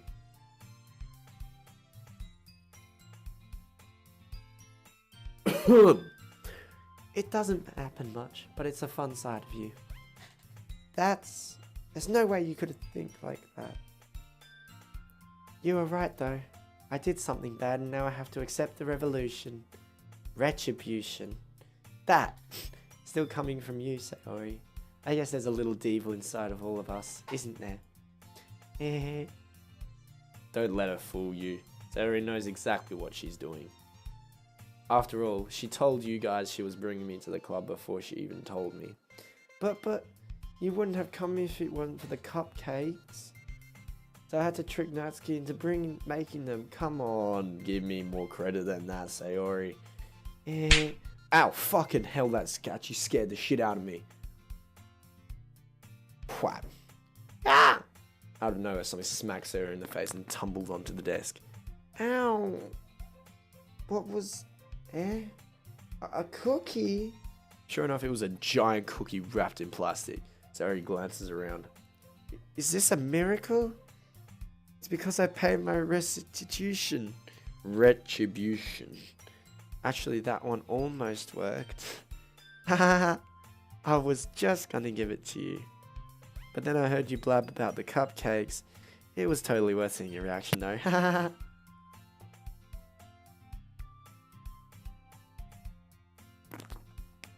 Oh, Natsuki, that's so nice of you. I'm so happy. Sayori hugs the cookie. Jeez, just eat it. Yeah, just eat it, Sayori. Sayori rapidly tears open the wrapper and takes one big bite. Chocolate. Chocolate. Sayori the son clasps her hands over her mouth. I bit my tongue. You're going through a lot over just one cookie. Natsuki takes a bite of her own cookie. Yours looks really good too, Natsuki. Can I try it? Jeez. Beggars can't be choosers. But yours is chocolate. Yeah, why do you think I gave you that one? Fine. Still, I'm really happy that you shared this one with me. Sayori gets out of her seat and goes behind Natsuki and then wraps her arms around her. Aww. Jeez, Rick. I get it. Cookie still in hand, Natsuki reaches up to nudge Sayori off her. Then leans down and takes one bite of Natsuki's cookie. Hey! Did you seriously just do that? Mouthful, Sayori trots away to safety. Yuri and I laugh as well. Jeez, you're such a kid sometimes. Monica, can you tell Sayori? Natsuki glances around. Monica isn't in the club room. Where's Monica? Where the fuck is Monica? Where's Monica anyway? Good question. Have any of you heard anything about her being late today? Not me. Yeah, I haven't either. No, I haven't. That's a bit unusual. I hope she's okay. Of course she's okay. She probably just has something to do today. She's pretty popular after all. You don't think that she has... I wouldn't be surprised. She's probably more desirable than all of us combined. It's not that's true. Excuse me? Suddenly the door swings open. Sorry, I'm super sorry. There you are. I didn't mean to be late. I hope you guys weren't worried or anything. Monica chose the club over her boyfriend after all. You're so strong-willed. But boyfriend? What on earth are you talking about? Monica quizzically glances at me. Never mind that. What held you up anyway? Well, my period... Fucking hell. Oh my god. Dyslexia. What I almost read was, well, my period happened last night in study hall. Oh my god. Well, my last period today was study hall. To be honest, I kind of lost track of time. That makes no sense though. You would have heard the bell ring at least. I mustn't have heard it, since I was practicing piano. Piano? I wasn't aware that you played music as well, Monica. Don't really. I kind of just started recently. I've always wanted to learn piano. That's so cool. You should play something for us, Monica. Monica looks at me. Maybe once I get a little better, I will. Why is it they always look at me? Why do they always look at... I don't even know what I look like. What do I look like? Yay! That sounds cool. I'd also look forward to it. Is that so? In that case, I won't let you down, Panther. Aw. Fucking again with that pose. Those stupid poses of just standing there like... So dumb. Why did it... I didn't mean any pressure or anything like that. Don't worry. I've been practicing a whole lot recently, and I'd really love the chance to share once I'm ready. I see. In that case, best of luck. Thanks. So I didn't miss anything, did I? No, not really. I chose to leave out Sayori's mischievous escapade. I couldn't read that word quick enough. I'm sure Natsuki will end up complaining to her anyway. It looks like everyone has already settled down. Sayori somehow already finished her entire cookie. Yuri is back to her book and Natsuki disappeared into the closet. I'm really curious to talk to Yuri little bit more, but at the same time I would feel bad for distracting her from reading. I catch a glimpse of the cover of her book. It looks like the same book that she lent me. More than that, she seems to be on the first few pages. Crap. I think she noticed me looking at her. She sneaks another glance at me and now us meet for a split second. But that only makes her hide her face deeper in her book. Sorry, I was just spacing out. I muttered this, sensing I made her uncomfortable. Oh, it's fine. If I was focused, then I probably wouldn't have noticed in the first place. But I'm just rereading a bit of this, so... That's the book you gave me, right? I wanted to reread some of it. Not for any particular reason. Just curious, how come you have 2 copies of the same book? Well, when I stopped at this bookstore yesterday... And that's not what I meant. I mean, I just happened to buy 2 of them. I see. There seems some fairly obvious here that Yuri isn't telling me, but I decided to let it go. Well, I'll definitely start reading it soon. I'm glad to hear. Once it starts to pick up, you might have a hard time putting it down.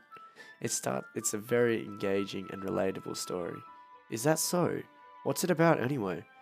Well, Yuri closes the book and scans her eyes over the back.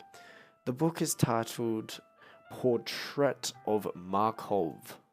A lit name. There's an ominous looking eye symbol on the front cover. Illuminati confirmed.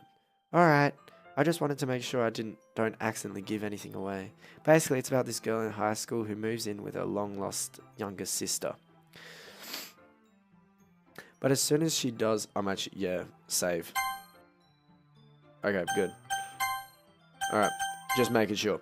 But as soon as she does so, her life gets really strange. She gets targeted by these people who escaped from a human experiment prison, and while her life is in danger, she needs to desperately choose who to trust. No matter what she does, she ends up destroying most of her relationships, and her life starts to fall apart. It's kind of dark, isn't it? You made it sound like it was going to be a nice story, so that dark turn came out of nowhere. Agreed. Yuri gently giggles all of a sudden. Are you not a fan of that sort of thing, Panther? No, it's not that. I mean, I can definitely enjoy those kind of stories, so don't worry. I hope so. Yeah, I totally forgot that Yuri is into those sort of things.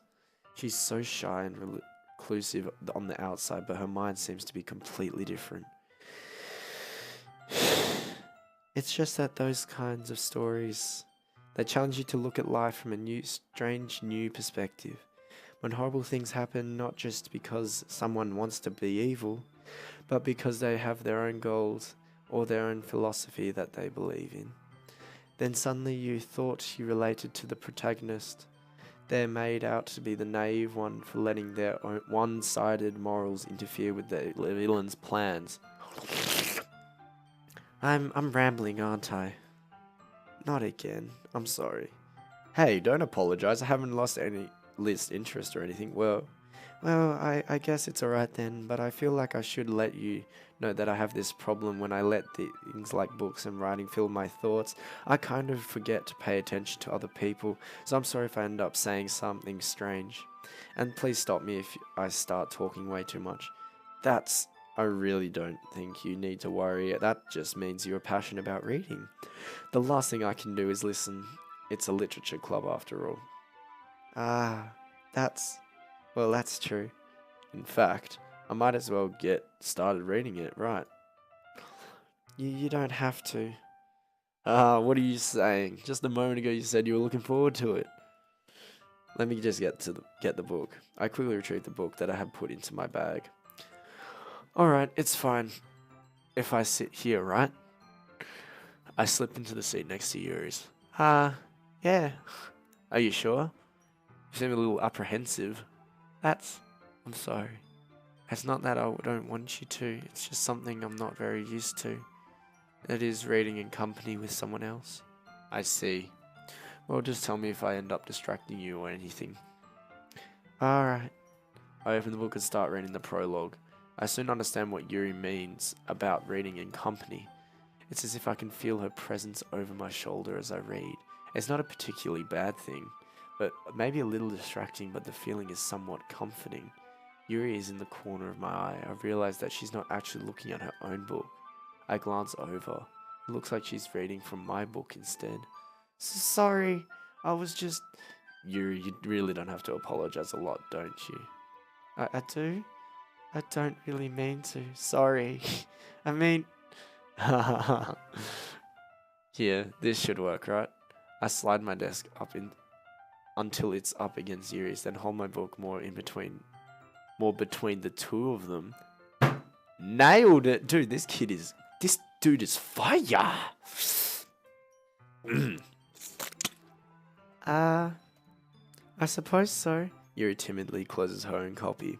Once we each lean in a little bit, our shoulders are almost touching. It feels like my left arm is in the way, so instead I move my right arm to hold the book open. I guess that makes it kind of difficult to turn the page. Here. Yuri takes her left arm and holds the left side of the book between her thumb and forefinger. I know this dude is me. Jesus Christ, I'm not that much of an idiot. But dude, me, I am good. I'm good. Holy shit. I do the same with my right arm on the right side of the book. That way I turn a page and Yuri slides it under her thumb after it flips to her side. But in holding it like this, we're held even closer together than before. It's actually kind of distracting me. It's as if I can feel the warmth of Yuri's face, and she's in the corner of my vision. Are you ready? To turn the page? Sorry. I think I got a bit distracted for a second. I glance over at Yuri's face again, and our eyes meet. I don't know how I'll be able to keep up with her. That's okay. You're not as used to reading, right?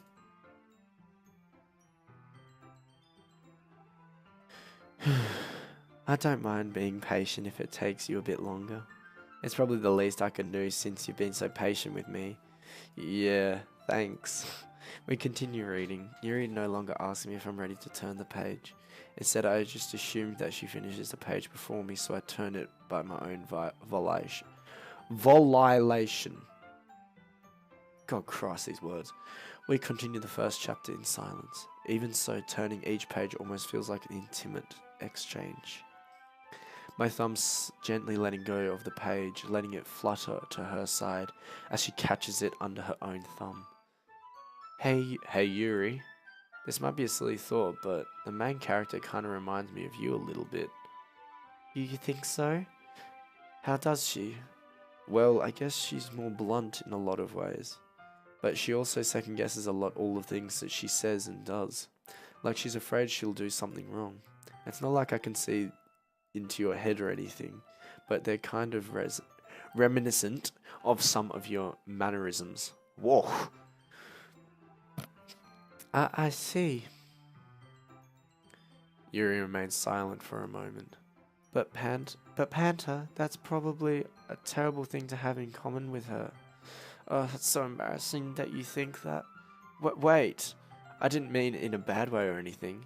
Sorry, I really didn't know that you were self-conscious about that sort of thing. I guess I meant that it's kind of cute. What are you saying all of a sudden? Okay, everyone. I think that's all about time we share each other's poems. We might have enough time if we wait too long. Yuri exhales sped from finishing her thought. Is that alright, Yuri? You look kinda down. I'm sorry if you haven't been looking forward to this. It's not.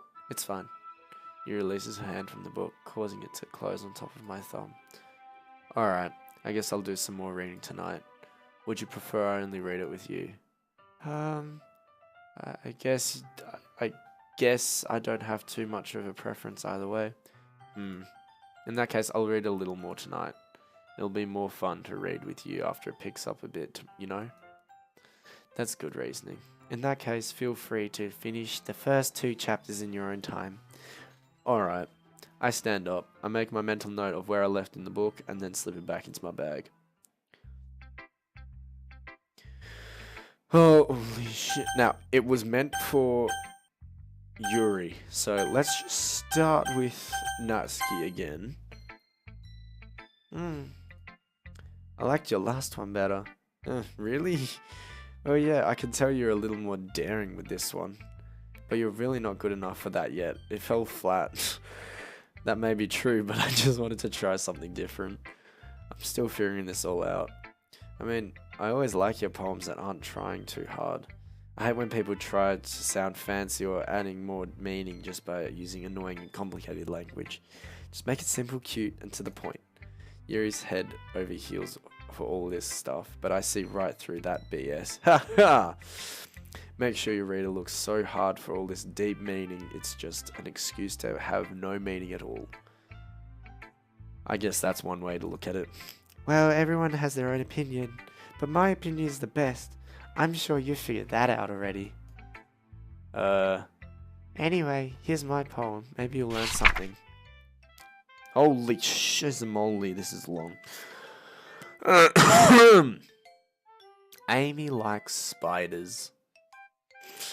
You know what I heard about Amy? Amy likes spiders. Icky, wriggly, hairy, ugly spiders. That's why I'm not friends with her. Well, that's rude. Amy has a cute singing voice. I heard her singing my favorite love song. Every time she sang the chorus, my heart would pound to the rhythm of the words. But she likes spiders. That's why I'm not friends with her. One time I hurt my leg real bad. Amy held me up and took me to the nurse. I tried not to let her touch me. She likes spiders, so her hands are probably gross. That's why I'm not friends with her. Amy has a lot of friends. I always see her talking to people. She probably talks about spiders. What if her friends start to like spiders too? That's why I'm not friends with her. It doesn't matter if she has other hobbies. It doesn't matter if she keeps it private.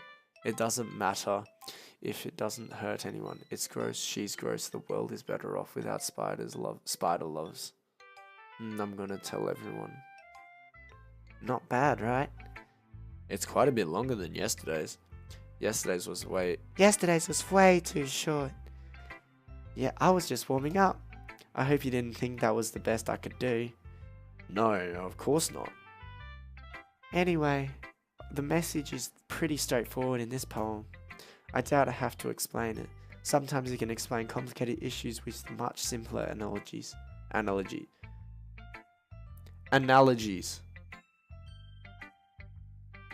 Fuck. And it helps people realize how stupid they're being. Like anyone who would agree that the subject of this poem is an ignorant jerk. Do you know people like that? Of course. It's about how everyone thinks That doesn't matter. It can be about anything. I wrote it to be easy to relate to. Everyone has some kind of weird hobby or guilty pleasure. Something that you're afraid if people find out that they'd make fun of you or think less of you. But that just makes people stupid.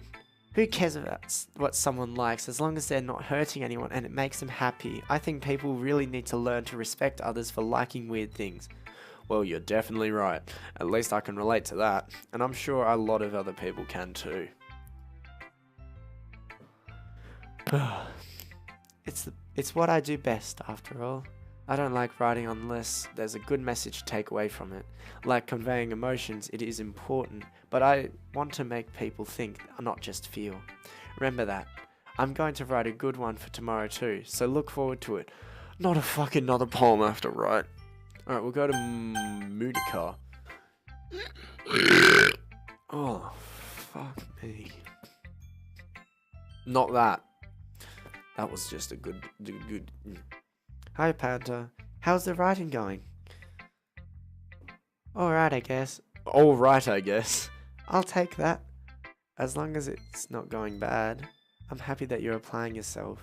Maybe soon you'll come up with a masterpiece. I wouldn't count on that. You never know. Want to share what you wrote for today? Sure, here you go. I give my poem to Monica. Alright. Great job, Panther. I was going, ooh, in my head while I was reading it. Oh my. It is really metaphorical. I'm not sure why, but I didn't expect you to go for something so deep. I guess I underestimated you. It's easiest It's easiest for me to keep everyone's expectations low. That way it always counts when I put some effort in. Haha, that's not very fair. Well, I guess it worked anyway. You know that Yuri likes this kind of writing, right? Writing that's full of imagery and symbolism. Unlike Sayori, who likes using simple and direct words to describe happiness and sadness, Yuri likes when readers are left to derive their own meaning out of it. It's very challenging to write like that effectively, both allowing people to get something out of it just by feel, or letting them deeply analyze all of the nonsense. Oh, fuck, you know. It can take years of practice, which I'm assuming Yuri has at this point. I've never really asked though. I'm sure I'm nowhere near her level yet. Don't worry so much about that. You do your own thing. Just keep exploring and learn by trying new things. But anyway, you want to read my poem now? I like the way this one turned out, so I hope you do too. Alright, let's take a look. Another long ass poem. Save me. Oh god. The colours, they won't stop. Bright, beautiful colours. Flashing, expanding, piercing. Red, green, blue. An endless cacophony of meaningless noise. The noise, it won't stop. Violent, grating waveforms, squeaking, screeching, piercing, sine, cosine, tangent, like playing a chalkboard on a turntable, like playing a vinyl on a pizza crust, an endless poem of meaningless. Load me. Load me.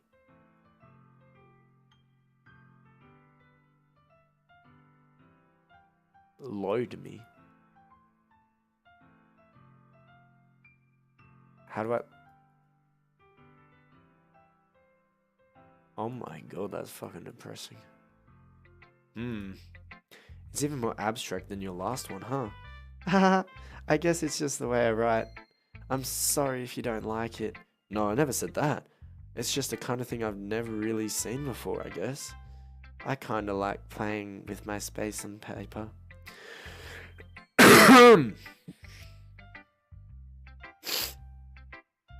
Check game files. Let me just what is it under? It's under, what is it, Steam. Let's have a look. So we go there, Steam.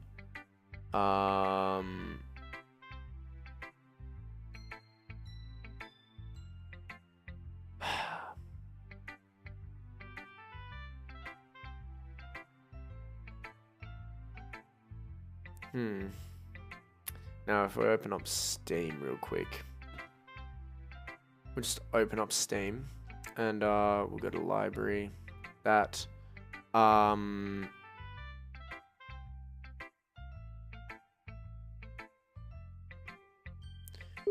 properties.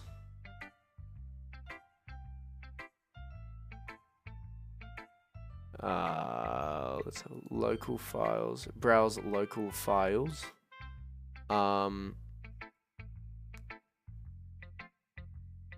Characters.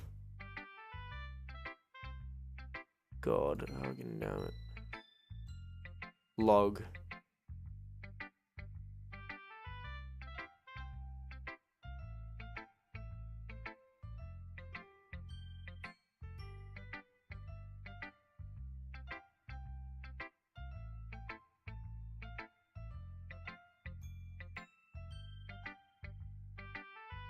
I can't care less. That was stupid. Alright. I'm back. Make sure you don't spoil the game. I kinda like playing with my space in the paper. Choosing where and how to space your words can totally change the mood of the poem. It's almost like magic. The way I wrote the lines, like really short makes it feel like trying to speak over the noise. I see. It's still hard for me to tell what it's about though. Haha. Sometimes asking what a poem is about isn't the right question. A poem can be as abstract as a physical expression of a feeling or a conversation with the reader. So putting it in that way, not every poem is about something. Anyway, here's Monica's writing tip of the day. Sometimes you'll find yourself facing a difficult decision. When that happens, don't forget to save your game.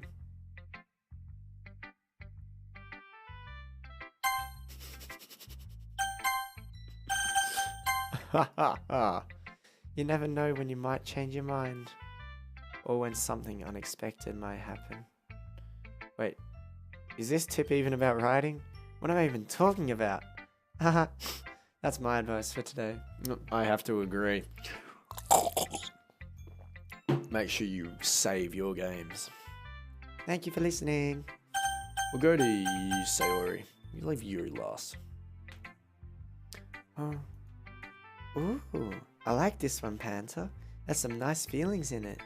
Ah, I'm glad. Still though, your tone makes it sound like you liked yesterday's poem better. Yeah, I guess you caught me. Sometimes you know me a little too well for my own good. Well, don't just try to be nice about it. If I'm doing a bad job, then I'd rather just hear it. No, I still like this one, I promise. You know, I wouldn't lie to you, Panther. Never, ever. Yeah, I guess so. What made yesterday's poem so great compared to this one then? Well, I'm not very good at figuring out if poems are good or bad. That's why I just go by my heart. If it makes me feel things, then it must be a good poem. I'm not sure if that's exactly how it works. Then again, I guess conveying feelings is a pretty important part of this whole thing. Yeah, maybe. Honestly, I don't even know what kind of writing you like in the first place. Yeah. Oh, fucking hell. Me neither. Ugh. Why don't you at least try giving it some thought? Do you want to write something for me? That's so sweet. Yeah, right. But you're always thinking about other people. You need to think about yourself once in a while. If you don't, you might end up getting hurt at some point. Well, I don't really know what you mean, but I'll try to keep it in mind. Well, whatever. Anyway, let's see. I guess I like happy poems. Wait, sometimes I like sad poems too. Sometimes a little bit of both. There's a word for that, right? What's the word I'm looking for? Bittersweet. Holy fucking shit. Yeah, I like things that are happy and things that are sad. Happy and sad? Happy and sad? I can't see you liking something sad, Sayori. Well, I like happy the most, but sometimes when you have a little rain cloud in your head, a sad poem can give the rain cloud a little hug. And make a nice happy rainbow.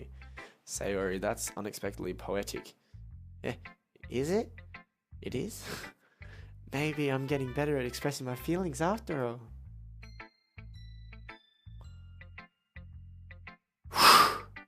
Thanks, Panther. I should go write that down here. You can read my poem now, okay?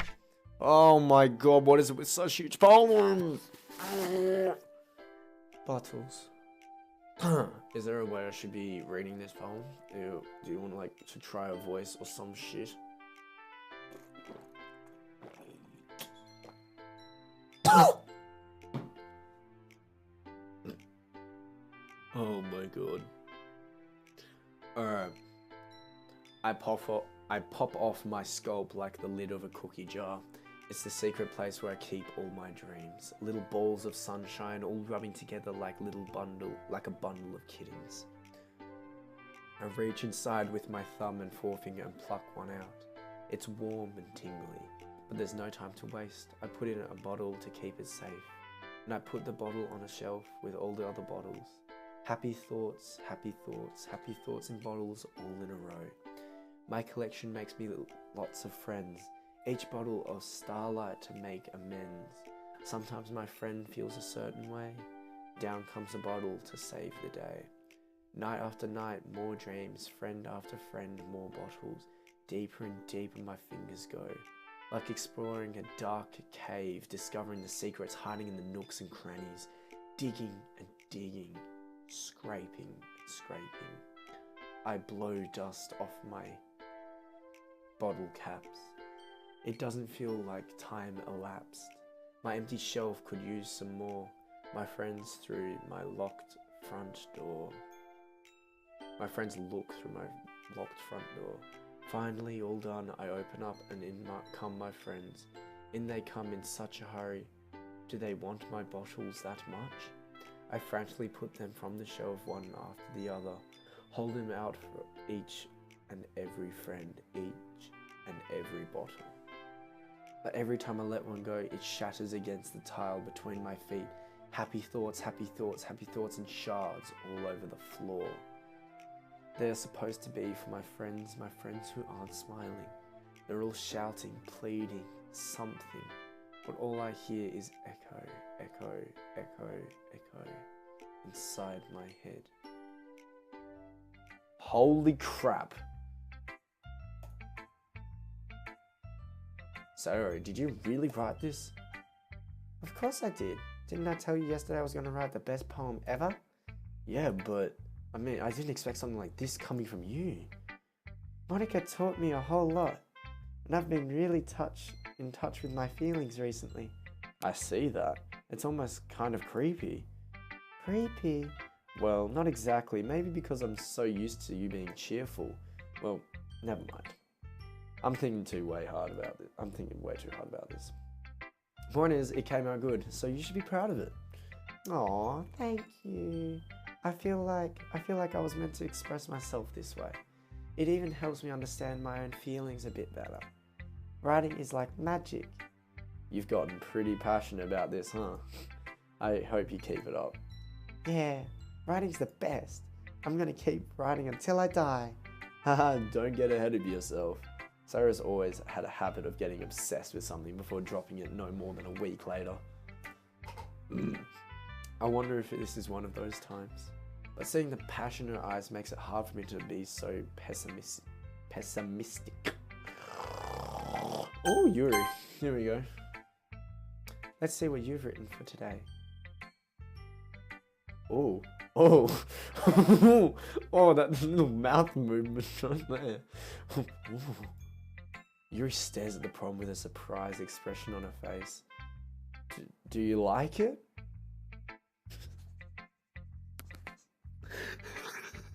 I can't take this properly when it says panther. Panther? How did you pick up on this so quickly? Just yesterday I was telling you the kind of techniques worth practicing. Maybe that's why. You did a good job explaining. I really wanted to try giving it more imagery. Yuri visibly swallows. Even her hands appear sweaty. I'm not used to this. Used to what? I don't know. It's fine. Take your time. Yuri breathes and collects her thoughts. I know that Yuri likes to think about before she speaks, so I offer that patience to her. Yeah, just being appreciated like this, I guess. It's that little cheeky fiddling with hair.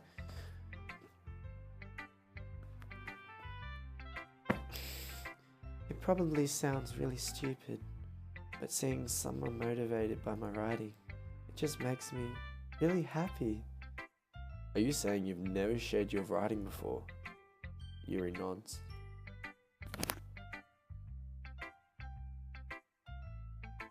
Oh! Really? I don't believe it. I really only write for myself, and besides, people who would just laugh at me. Do you really think that? Again, Yuri nods. Huh. Even your close friends? Yuri doesn't respond to that. I wonder why. Anyway, do you want to share the poem you wrote today? Yeah, I do. If it's with you. If it's with you? Oh shit! The raccoon. It happened in the dead of night while I was slicing bread for a guilty snack. My attention was caught by the scuffering scuttering of a raccoon outside my window. That was, I believe, the first time I noticed my strange tendencies as an unordinary human. I gave the raccoon a piece of bread, my subconscious well aware of the consequences, well aware that the raccoon that is fed with will always come back for more. The enticing beauty of my cutting knife was the symptom, the bread my hungry curiosity, the raccoon. And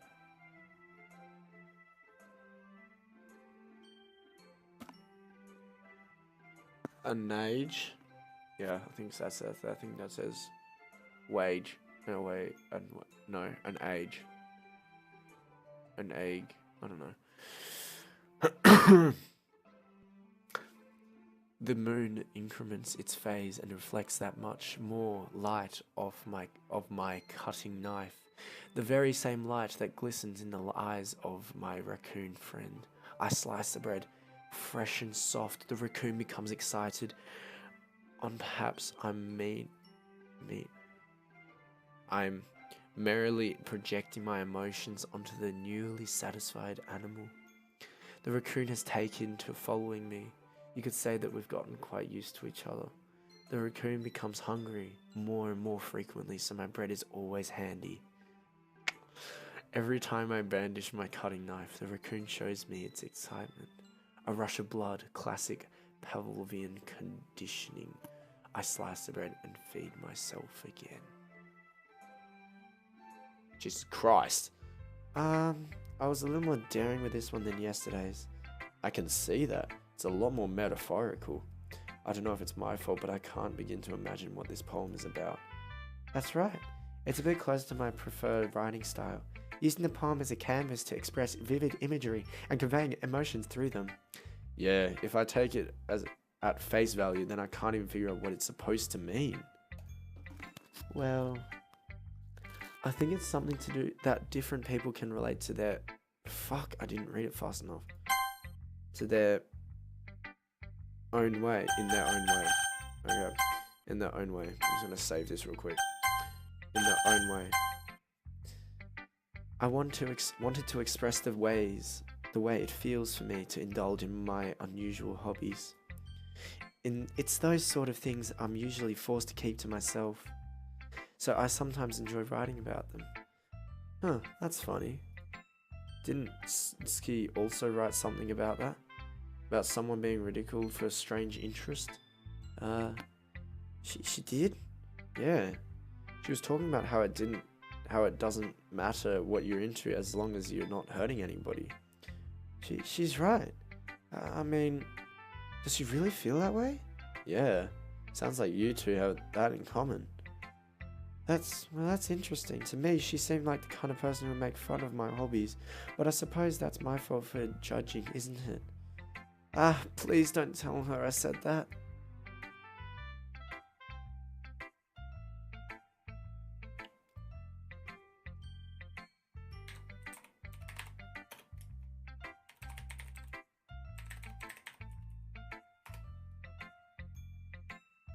Oh my god, give me a second.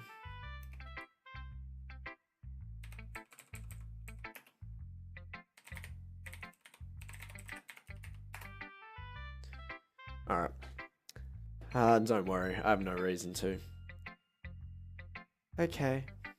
Well, thank you for sharing it with me. After all, if I hadn't learnt to embrace my own weirdness, I would probably hate myself. I might be ranting a little bit now, but I'm glad that you're a good listener.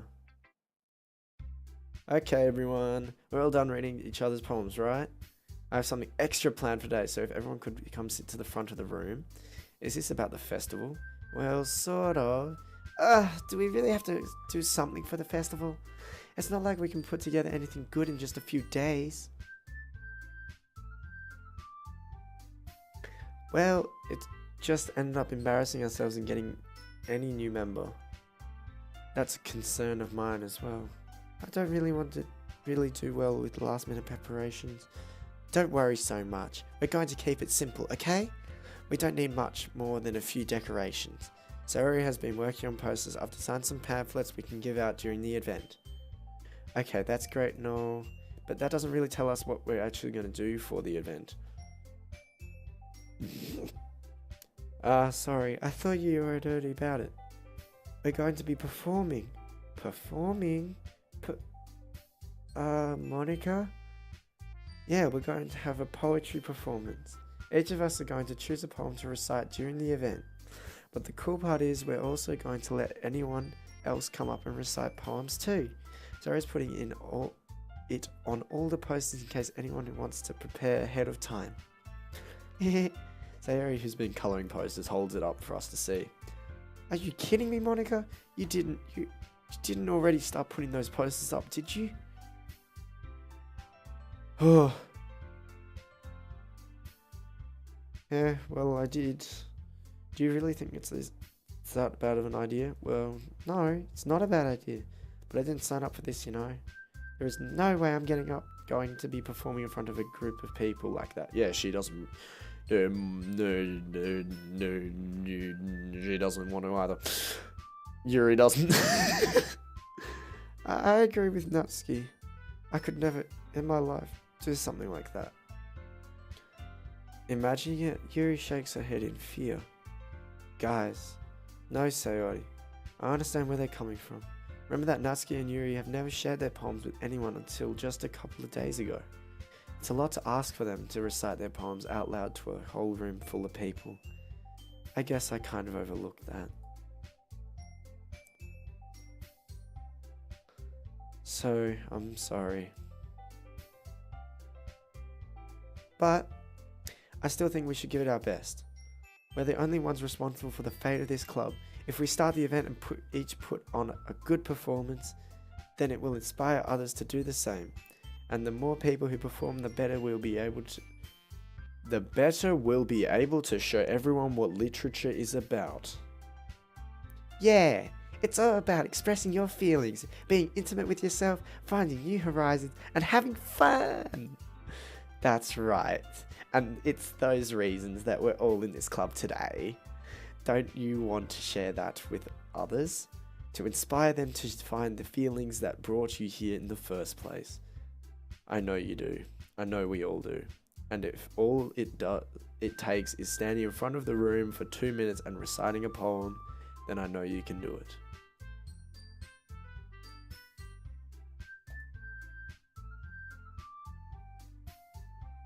Natsuki and Yuri remain silent. Sayori looks worried. I guess that leaves me no choice. I agree. I don't think it's too much to ask. I think that Sayori and Monica have been trying really hard to get new members. The least we can do is help them out a little bit. Well, maybe, but... It looks like Natsuki doesn't have any arguments left. Okay, fine. I guess I'll have to get it over and done with. Alright! Whew. Thanks, Natsuki. What about you, Yuri? Yuri dejectedly glances around at everyone else's expectant faces. I guess I don't really have a choice. That's everyone! You're the best, Yuri. This club is seriously going to be the death of me. Oh gosh. You'll be fine, Yuri. But anyway, let's move on to the main event. I want each of you to choose a poem of yours. We're going to practice reciting them in front of each other. No way! Monica? This is too sudden. Well, if you can't recite your poem in front of the club, how do you expect to do it in front of strangers? Oh no. Don't worry. I'll start off to help everyone feel a little more comfortable. Can I go next? Of course. Now let's see. Monica flips her notebook to the specific poem she has in mind for herself. She then stands behind the podium. The title of this poem is The Way They Fly. I'm almost out of water, fucking hell.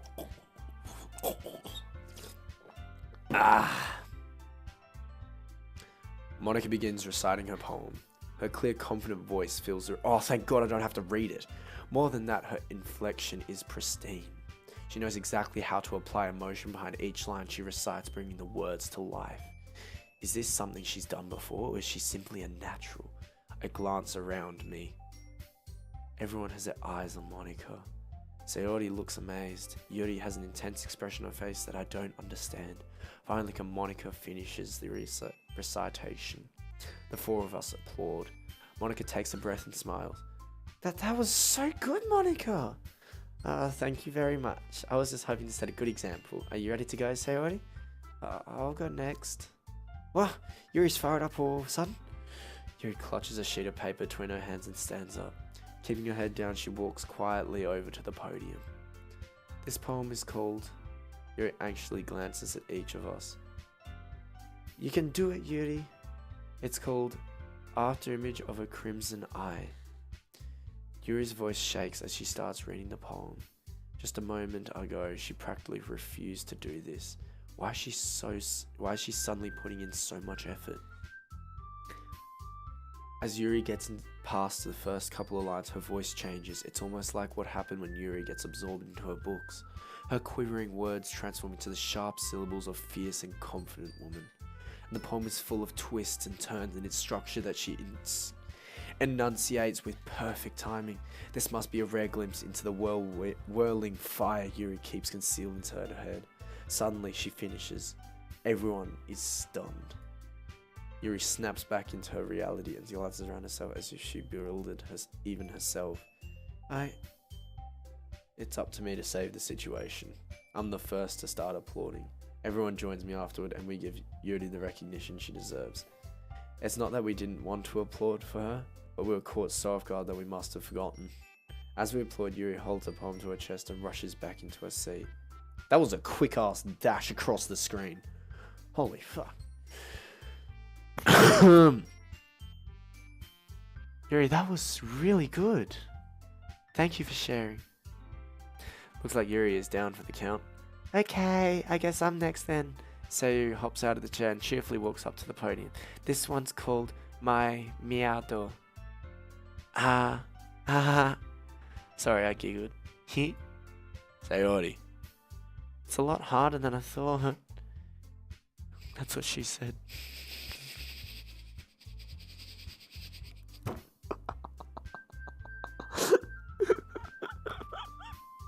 I couldn't let that one slip. How did you guys do it so easily? Try not to think of it like you're reciting it to other people. Imagine you reciting it to yourself, like in front of the mirror, or in your own head. So it'll come out. It's your poem, so it'll come out the best that way. I see. Okay then. Tori begins her poem. Somehow it feels like her soft voice was made as a perfect match. The poem isn't aimlessly cheery like Sayori is. It's serene and bittersweet. If I were to read this on paper, I probably wouldn't have think of it much. But hearing it come from Sayori's voice almost gives it a whole new meaning. Maybe this is what Sayori meant when she said she likes my poems. It's like when I get to reach more deeply into someone I thought I knew through and through. Sayori finishes and we applaud. Good night, mine and Kampf. I did it! Good job, Sayori. Even Panther liked it. I guess that's a good sign. What does that even mean? It came out nicely, Sayori. The atmosphere of the poem fits you really nicely.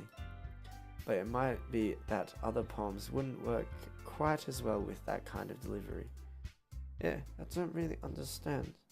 In other words, I've seen some poems of yours where that sort of gentle delivery wouldn't work as well. They might need a little more force behind them depending on what you're reading. Oh, I know what you mean. I've been practicing on that kind of thing. It's just embarrassing to do it in front of everyone. Then next time you're going to pick a poem that challenges you a bit more. We don't have much time before the festival, you know. Okay. Now, who's next? Natsuki? Don't make me go before Panther. It's not like I can compare to you guys anyway. Might as well let Panther lower everyone's standards a little before I have to do it. Fucking hell, bitch. Natsuki.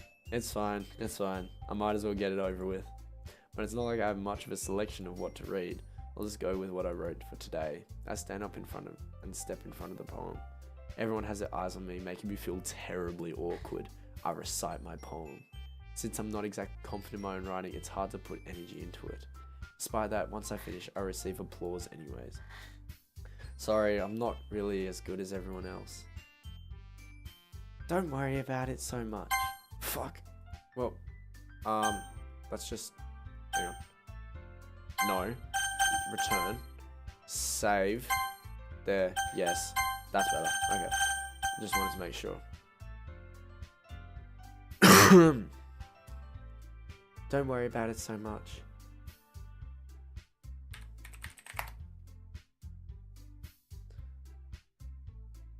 I think it's less about your abilities and more about lack of confidence in your writing.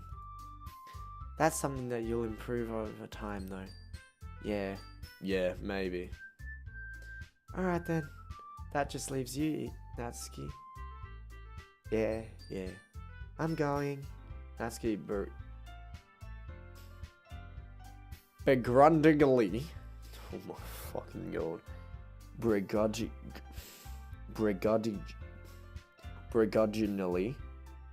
For fuck's sake, can you read this one fucking word? Begrudgingly.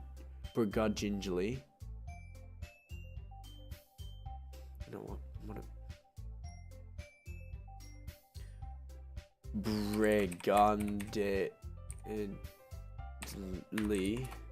Hang on.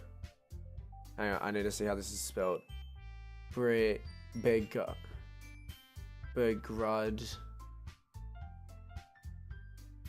Gingerly.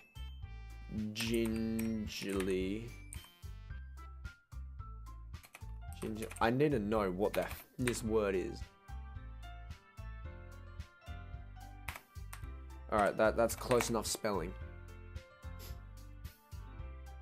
To envy or resent the pleasure or good fortune of someone. Okay. Alright, that makes more sense now. Okay, now back. Okay. Gets out of her seat and makes her way to the front podium. The poem is called... It's called... Why are you all looking at me? Because you're presenting. Anyway, the poem is called Jump. Natsuki takes a breath. Once she starts reciting the poem, her sour attitude disappears a little. While she's still a little unenthused, her poem has a rhythm and a rhythm to it. A rhyme and a rhythm to it. It's Natsuki's trademark style. It works surprisingly well when she's spoken aloud. The words feel like they bounce up and down as if it's giving life to the poem. Natsuki finishes and everyone applauds. She huffs and gets to her seat. That wasn't so bad, was it? Easy for you to say. You'd better not make me do that again. Well, do you at least feel prepared enough to recite a poem in front of other people? Doing it in front of other people will be way easier. I can put on whatever face I want for other people. But when it's just my friends, it's just embarrassing.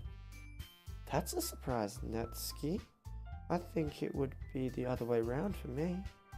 Well, that's just how it is, so...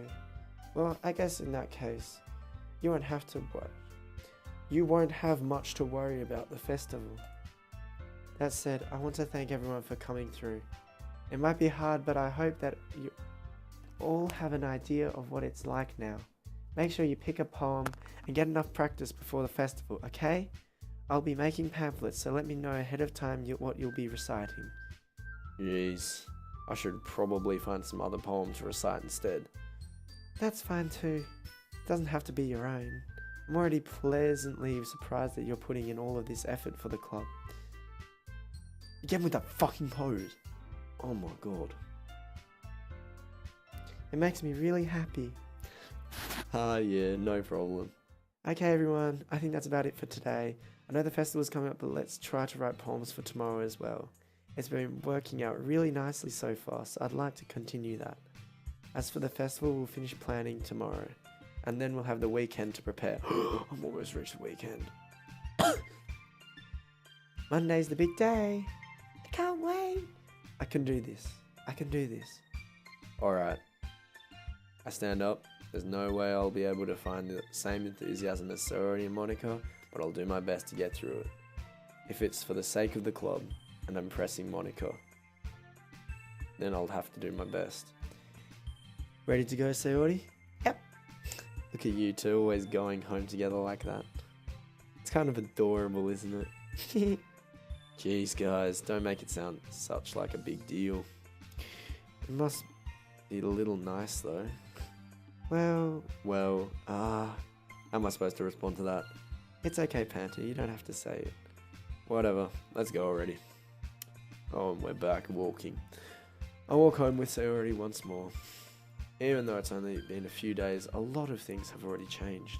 But today Sayori is being a little quieter than usual on the way home. Hey Sayori? Sorry, I was spacing out. Oh no, wonder. I was thinking about something from earlier. I like how we get to... Sayori fumbles with her words. So, let's just say that one day Yuri asked to walk home with you. Huh? What would you do? What kind of a question is that? What kind of a question is that? You're kind of putting me on the spot here. Oh, fudge not. What the hell? Now I have to choose?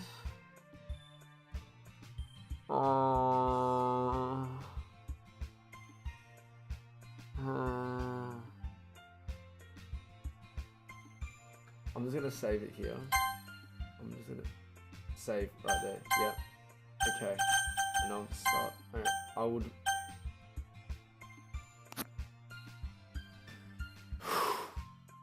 I would probably, you know what?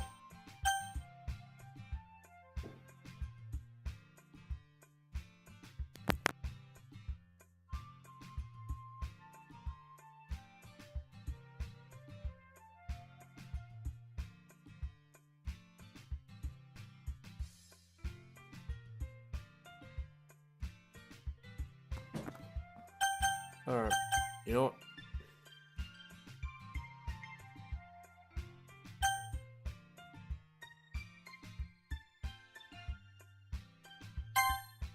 Sayori? You really think I would ditch you for Yuri? But she's so beautiful and smart. Jeez, I already see her in the club every day. Besides, you always seem to be really like going home together. I wouldn't just ruin that for you. You're so silly, Panther. You think about me too much sometimes. Yuri would definitely deserve it if she wanted it, so... Sayori, I've already made up my mind. I really can't figure you out sometimes. Sorry. Besides, what's the point in speculating something that's never going to happen? The conversation trails off. It's kind of a weird thing of Sayori to care so much about. But I want to respect her and keep her happy too. Then again, the festival is only a few days away. Who knows what will happen in that time? Another one. Now, who do I want to chat up? Do I want to chat up Yuri still? Or do I want to...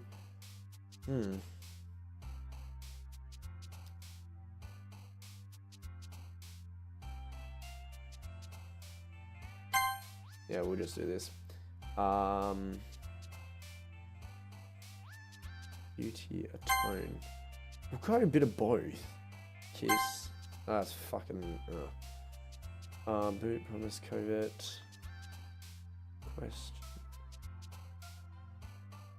Boot. Oh, no, not her. Defeat, anxiety, dance, and candy horror.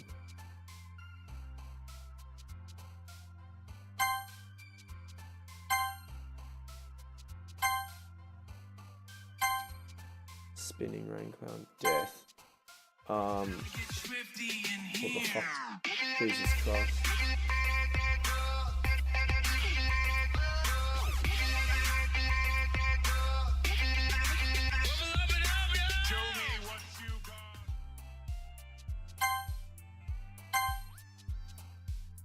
Cute. Oh god, for God's sakes. Now I'm really looking at it. Alright. Tragedy. Lollipop, special. Sadness, lost, destiny. I'm just gonna make it for everyone. Uncontrollable. Determination. Giggle. skirt, and we'll go marshmallow. Oh shit, that's gone more her. This is going to be interesting. Oh man, and the last one here again. Don't worry, I just walked in too. Were you practicing piano again? Yeah. You must have a lot of determination, starting this club and now picking up piano. Well, maybe not determination, but I guess passion. Okay, no. I'm gonna have to. I'm reading a normal voice. This is starting to kill my voice. Remember that the club would only be here if it wasn't for you at all. And I'm super happy that you're willing to help out for the festival too. I can't wait for the festival. It's gonna be great. Huh? Weren't you complaining about it yesterday, Natsuki? Yeah, well, yeah. I'm not talking about our part of the festival. But it's a whole day of school where we get to play and eat all kinds of delicious food. You sound a bit like Sayori all of a sudden. Monica, do they usually have fried squid? Squid? That's a pretty specific thing to look forward to. Oh, come on. Are you saying you don't like squid? You of all people. I didn't say I don't like it. Besides, what do you mean by you of all people? Because it's right in your name. Mon-ika. That's not how you say my name at all. Also, that joke makes no sense in translation. Never mind. Let's just focus on our event for now. Okay, fine. Your reactions aren't as fun as Yuri or Sayori's anyway. Excuse me? Where is Sayori anyway? Oh, there you are. There he is sitting in the desk looking down at nothing. I'll walk over to her. Hey Sayori. Wave my hand in front of her face. Yeah? You're spacing out again. No, sorry. Don't mind me. You can go talk to everyone else. Huh? Is everything alright? Oh, of course. Why wouldn't it be? Just feels like you're a little bit off. Sorry for assuming things. Oh jeez, you don't have to worry too much about me. I'm fine, see? Sarah shows me a big smile. Don't let me distract you from having fun with everyone else. Well, alright, if you say so. I worriedly glance at Sarah before turning back toward everyone else, but the conversation has already dispersed with everyone back at the usual activities. Maybe I should ask Monica if she's noticed anything about Sayori recently. Since they've been preparing for the festival, they must be spending a lot of time together. I timidly approach Monica, who is shuffling through some papers at her desk. Panther, what's up, fam? Hey, this might sound a little strange, but have you noticed anything up with Sayori recently? Anything up with her? What way do you mean? Maybe I'm reading into it a little too much, but she seems a bit downcast today. Oh, you think so? I can't say I've noticed anything about her. Monica peers across the room, who's idly dragging a rubber eraser up and down her desk. Maybe there is something on her mind. But I'm surprised I'm not the one asking you, Panther. You certainly know her a lot better than I do. Yeah, but she never really liked this. She's always talked to me about things that bothered her. But this time when I asked her, she was really dismissive. Sorry, I know it's not your problem. I just wanted to ask if you knew anything, so I'll drop it now. No, it's important to me too. I mean, I'm also friends with her, and I also care about the well-being of my club members, you know. Maybe I'll try talking to her myself. Yeah, are you sure about that? She seemed like she wanted to be left alone. Are you sure? Maybe she just has a hard time bringing it up with the person of interest. Person of interest? What do you mean by that? I'm saying that maybe the thing on her mind is you, Panther. Me? How on earth would you come to that conclusion? Well, I probably shouldn't say too much, but Sayori talks about you more than anything else, you know. She's been so much happy ever since you've joined the club. It's like an extra light has turned on inside of her. What? No way. Sayori is always like that. She's always been full of sunshine. It's not any different now than it always has been. You're so funny, Panther. Have you ever thought that maybe you've always seen her as so cheerful? Because that's how she's when she's around you. I said too much. I'm sorry. Oh, I said too much. I'm sorry. What did I know now? Anyway, what do I know anyway? I didn't mean to jump to conclusions, so you should just forget what I said. I'll try to talk to her, so try not to think about it for an hour. Alright. Monica smiles meaningfully. I know she's said to forget about it, but I already know that she won't be able to get her words out of my head. Monica stands up from her desk and walks across the room to where Sayori is sitting. I watch her kneel down to Sayori and gently talk to her, but she keeps her voice so quiet that I can't hear from here. I sigh and sit myself down. I know Sayori told me not to worry about her and have fun with everyone else, but that's impossible to do when she's behaving like this. Exactly how much do I care about her that I'm letting this weigh me down so much? Now it feels like I'm the one behaving out of the ordinary, but there's nothing I can do besides wait for Monica. Why does it feel like I'm being watched? I glance around the room. Suddenly I notice Yuri peering at me from over her book. She looks away just as quickly as with a flustered look on her face. I realize that she won't get anywhere like this. I've never really seen Yuri approach anyone or start a conversation on her accord, so I have no choice but to approach her myself. But now, it's a little easier for me to do that. I stand up from my desk and sit one next to her. I didn't mean to bother you or anything. Relax, you didn't even do anything. But I could tell that you wanted to be alone with your thoughts. Alone with my thoughts? How were you even able to tell that I was thinking like that? Well, it's something that I do a lot, so it wasn't hard for me to spot based on your posture and expression. Not that I was staring or anything, I just didn't want to do anything creepy like that. In any case, I guess you're right. I'm sorry if I caused you any concern. Don't apologize. Don't apologize. Your troubles are only the concern of those who willingly share in that concern.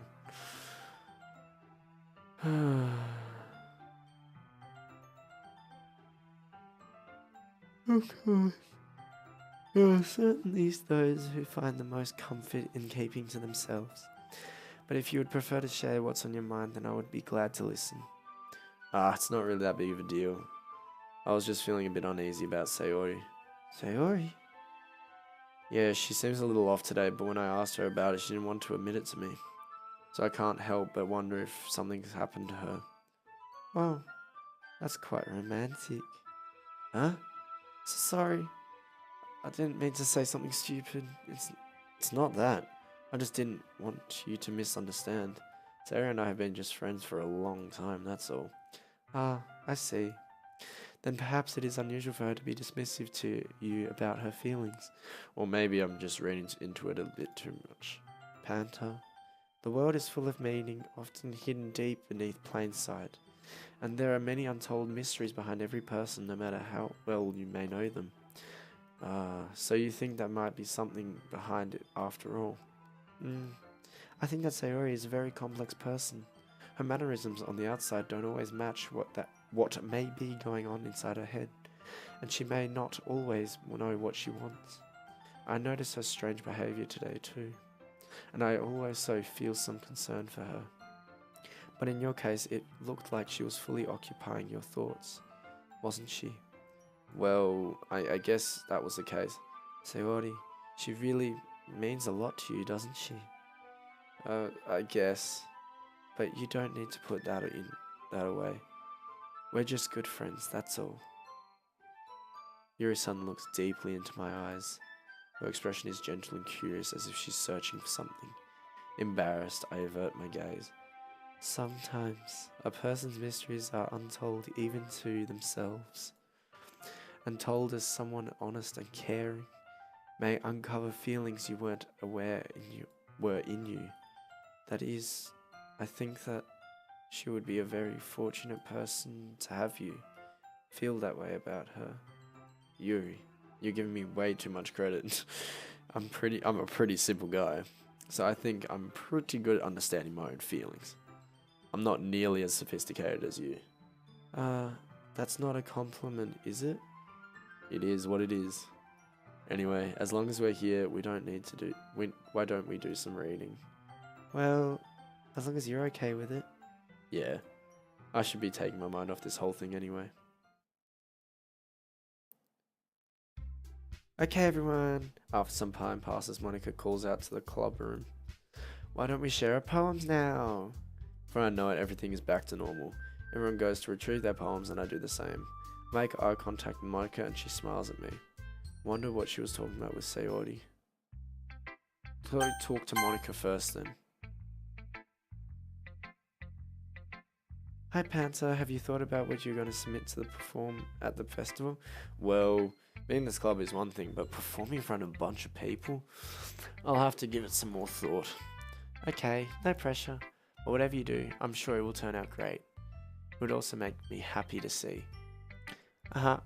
Anyway, let's take a look at today's poem. Sure, I'll let Monica take the poem I'm holding in my hands. It's pretty good. It makes me think of Sayori like the other one you wrote. You two are like the dynamic duo. That's kind of exaggerating it. Yeah, probably. But you do spend a lot of time with her even in this club, don't you? Then again, I don't blame you for being a little shy. I'm not shy, it's just... I'm just teasing. Yeah, you're teasing, you fucking whale. Looking... whale arching back. I know it takes a bit of time to make friends with everyone, but Yuri and Natsuki are super interesting people, so don't be afraid to give them their share of time. And you can talk to me every now and then too. I'm not like unapproachable or anything, am I? No, it's nothing like that. I'm just still getting used to being here, that's all. Yeah, I'm sorry if I was putting too pressure on you or something. I really didn't mean it like that. No, don't worry. I get what you're saying. Well, alright. Anyway, I'll share my poem with you now, alright? Alright. Oh shit. The lady who knows everything. An old tale tells of a lady who wanders earth, the lady who knows everything. A beautiful lady who has found every answer, all meaning, all purpose, and all that was ever sought. And here I am, a feather, lost adrift the sky, victim of the currents of the wind. Day after day I search with little hope, knowing legends don't exist. Legends never die. But when all else has failed me, when all others have turned away, the legend is all that remains, the last dim star glimmering in the twilight sky, until one day the wind ceases to blow. I fall, I fall and fall and fall even more, gentle as a feather, a dry quill expressionless. But a hand catches me between the thumb and forefinger, the hand of a beautiful lady. I look at her and find no end to her gaze. The lady who knows everything knows what I'm thinking. Before I can speak, she responds in a hollow voice. I have found every answer, all of which amount to nothing.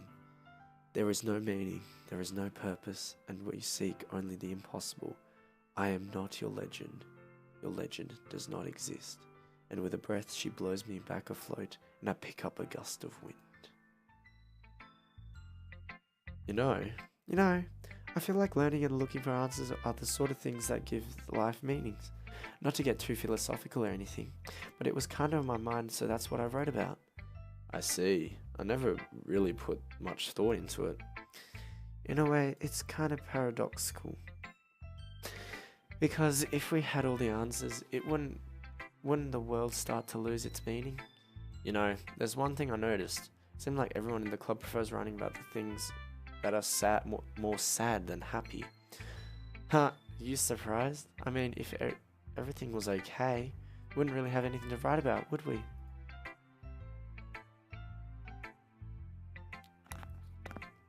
Oh, humans aren't two-dimensional creatures. You'd think that you'd know better than anyone. You mean one-dimensional? Yeah, Anyway, here's Monica's writing tip of the day. Are you ever too shy to share your writing because you're afraid it's not that good? It can be really disheartening to get a lukewarm response to something you put so much into. But if you find other people who enjoy writing, then sharing becomes a lot easier. Because instead of just telling you that your writing is good, or bad, okay or bad, they'll want to focus more on everything that went into it and the things you can work on. It's much more encouraging that way, and it will make you want to continue improving. It's also like having your own little literature club, don't you think? That's my advice for the day. Thanks for listening. Oh.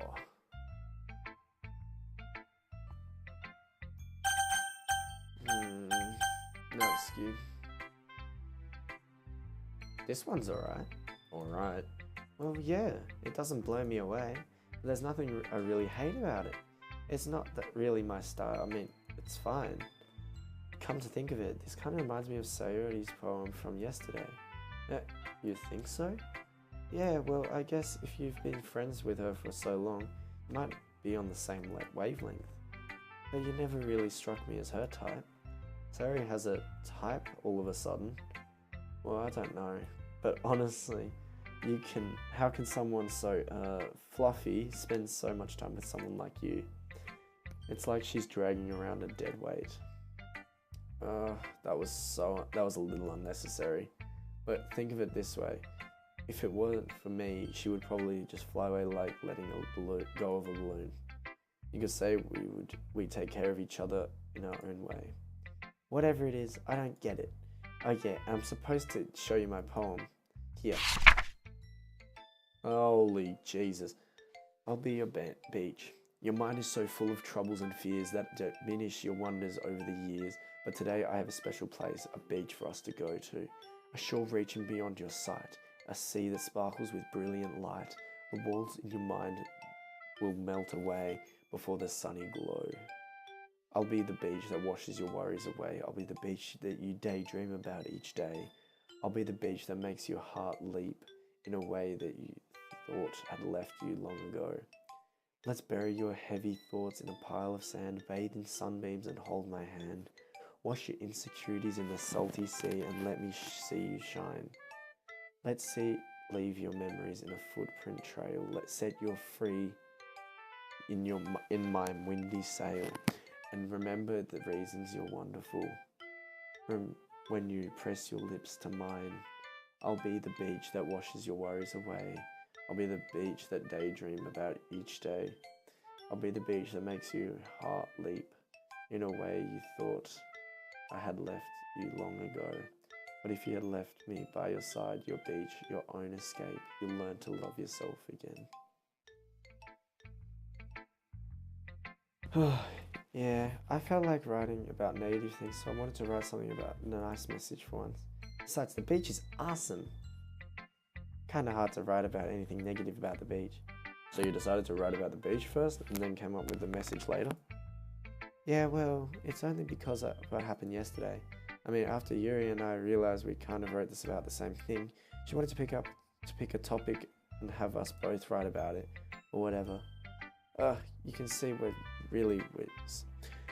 can really see her doing that too. Making us write about simple topic, then trying to impress me by coming up with something all fancy. Well, it's not like I care. I just did it anyway. I mean, I guess mine ended up being more kind of metaphorical too. But there's nothing wrong with doing it that once in a while. At least it was good practice. I'll go to Yuri. Well done, Panther. You've definitely improved your writing over the course of these few days. Has my advice been helpful to you? Yeah, definitely. I'm glad. Sharing our writing like this, it's a lot more fun when rewarding than I anticipated. I need to remember to thank Monica. I think we all felt a little awkward at first. But now it seems like everyone is enjoying sharing their writing and seeing what others think.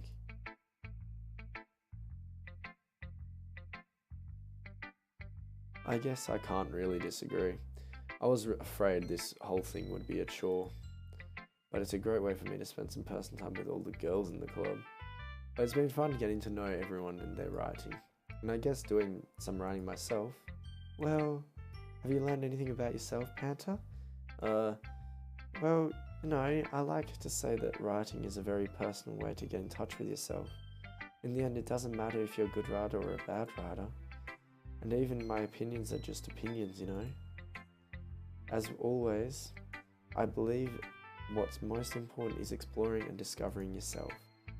That's comforting. I'm kind of afraid of disappointing you in some way or another. Why me? Well, you're always so sophisticated with your writing and have the most advice to share. Is that so? Yuri thinks for a good minute. That must be terrible. Huh? For you to have become someone whose opinion is fearsome. How unlikable of me. Yuri, that's not as bad as you're making it sound in your head. I just meant that I respect your opinion. I see. I'm sorry that I always overthink and come to those sort of conclusions. I'm just a little too used to it. Overthinking. Being disliked. Yuri. What am I saying? I'm sorry. I didn't mean to bring that up. Let's move on. Alright.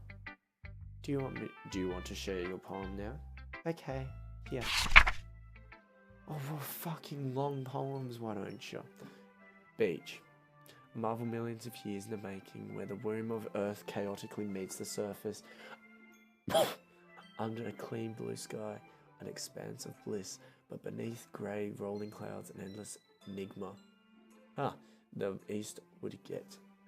easiest wood to get lost in is one where everything can be found.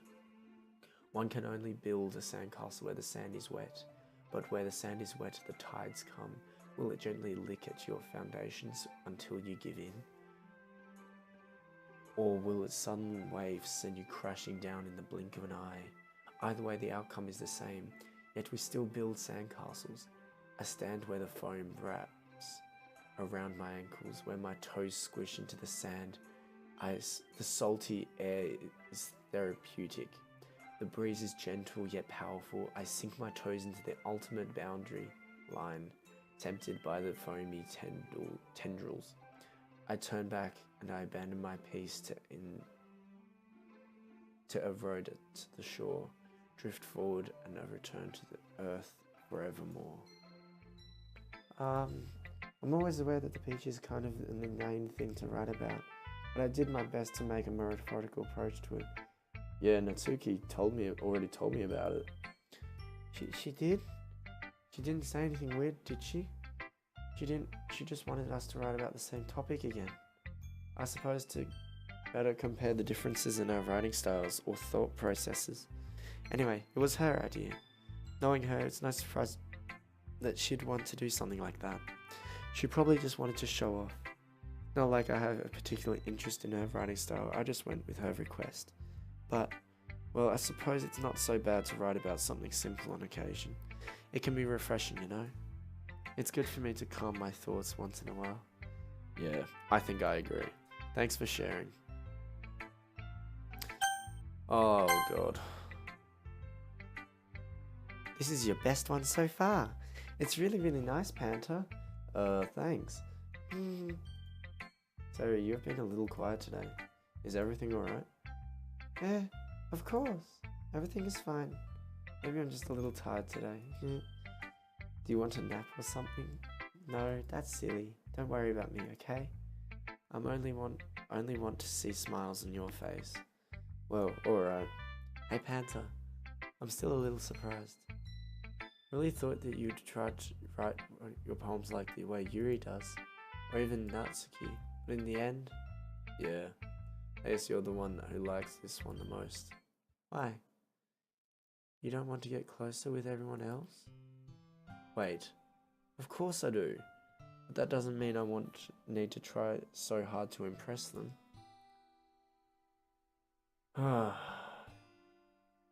Jesus. I still understand you the most, Sayori. I know you have to sometimes put up with me, and I have to sometimes put up with you, but we have a wavelength or something, and this is how the poem came out. Sometimes it feels like you're the only exciting thing in my life, so sometimes it's easier just to write when I'm thinking about you. Sayori. No, Panther, I don't deserve this. You're too nice to me.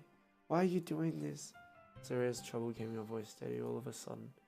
You had fun with everyone else instead. This would be so much easier. Sayori. Glance around the room to make sure nobody else has noticed this. Sayori, I probably never said this before, but I don't understand what you're feeling right now. Tell me, what will cheer you up? Sayori shakes her head. She sniffles, keeps shaking her head. Finally, she gathers herself and puts on a smile. It's nothing, Panther. It's just a little rain cloud. I'm sorry you had to see that. I promise it won't happen again. Just smiles from everyone, okay? That's all that matters. Go play with everyone else. I'm gonna go home a little bit early today. Sayori, tell Monica I wasn't feeling well, okay?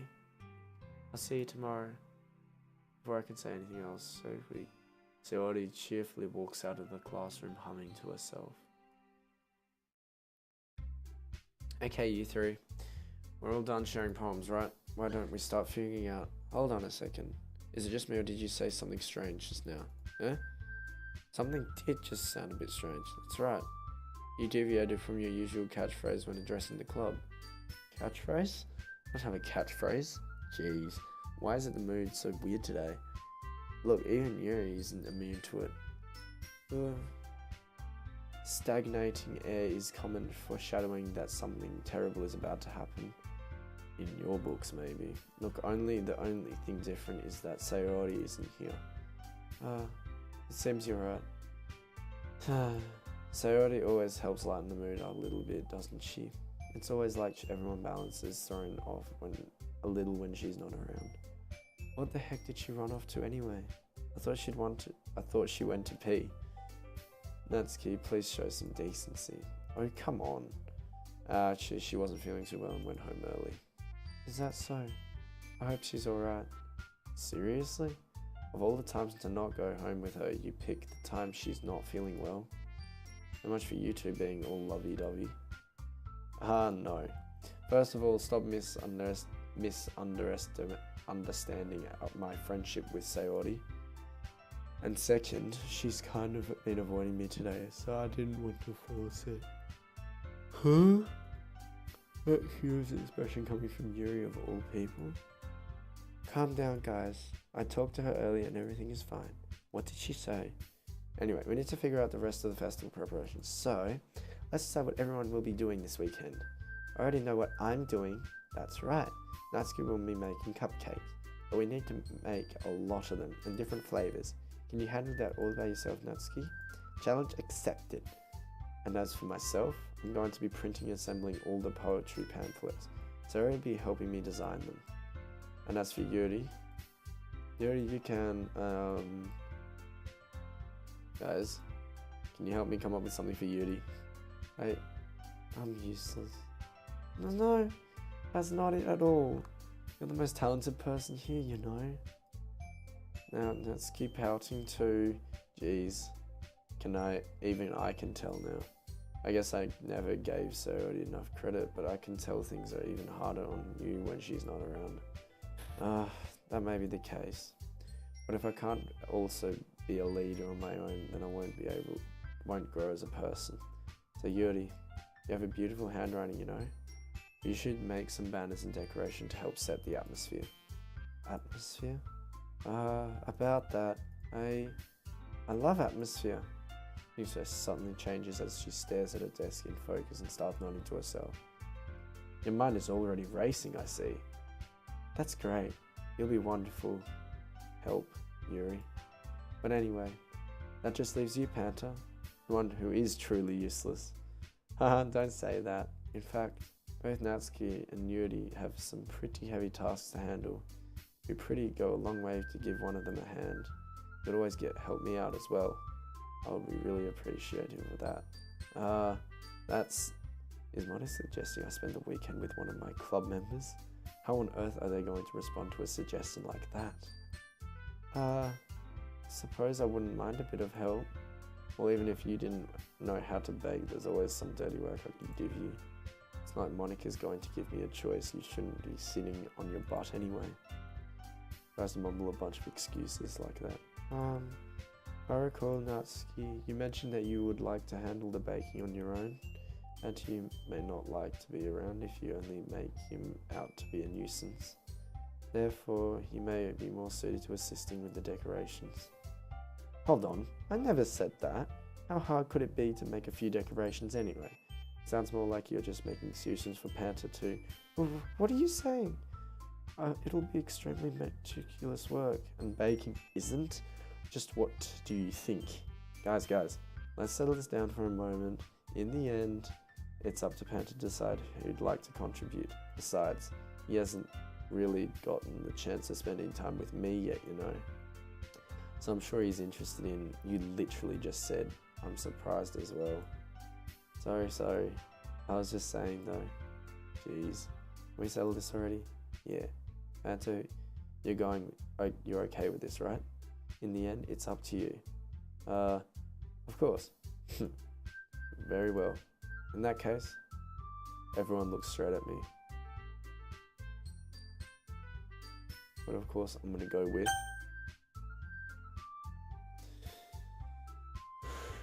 She really wants me. I'll probably be most helpful. Helping out Yuri. Me? Are you serious? Why would you? Natsuki, I can already tell you're about to say something mean. No, I was just saying. Ugh. So you'll be helping out Yuri then, Panther? Yeah, that's what I'm going to do. I'm glad.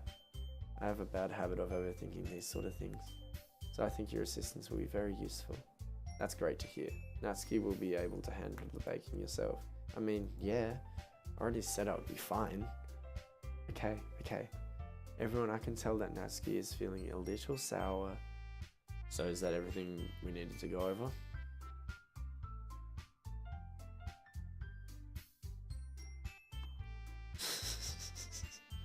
Chat's going crazy. My fucking god. Yeah, that should be it. About it. Are you guys excited? Well, excited may not be the right word, but I suppose I'm looking forward to it a little bit. Do you feel the same way, Panther? Me? I guess you could say I'm interested to see how it will turn out. That's good enough for me to hear. What about you, Natsuki? Natsuki? What? Why is everyone yelling at me? I didn't even do anything. No, it's not what I meant at all. Actually, glances between everyone in the room. I'm sorry for this. I don't really know why Panther picked me. And also, the cupcakes are the best cupcakes I've ever had. They go really well with my tea. And nothing that I do for the event will compare to that, so...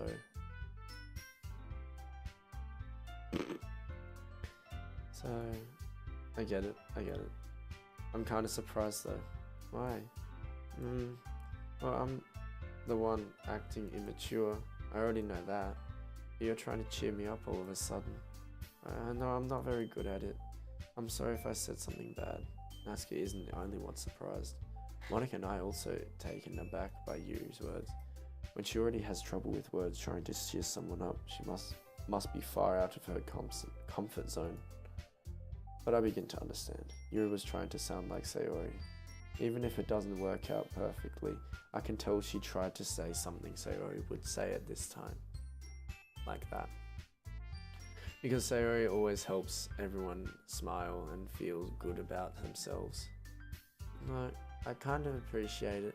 I'm sorry for making a big deal out of nothing. But I'm going to say this. You better bet that my cupcakes are going to be the best part of the whole event. I believe you. Yeah. I hope to see everyone do their best. But with that, there's nothing more for today. So I guess that's time for us to head out. Alright, let's get out of here then. Everyone packs up their things. I start to follow Monica and Natsuki outside the door as they chat between each other. I turn around. Sorry, I realized that I don't have any other way of contacting you this weekend. Oh, you're right. I can't believe that has slipped my mind. Should I give you my phone number? Dude. I think that would be the best way. Yes. Alright then. You and I exchange phone numbers. Okay. And I'll be stopping by your house on Sunday. My house? Is that a problem? No, not at all. I thought that I would be the one going to your house since I'm the one helping you. Oh, I suppose that makes sense. If you don't mind, I think I'd prefer to going to your house. Alright. In that case, it would be a problem. It wouldn't be a problem. I decided not to press Yuri for a reason. It's not like it should matter much either way, so I'll just need to make sure my room is clean. Make sure there's no dirty socks lying around. I hope I manage to make myself useful in some way. I'm not nearly as creative as you are. Don't underestimate yourself, Panther. I think that we'll make a very productive team. Even if you only chose me because you felt bad or something. Wait, you don't actually think that, do you? I don't know.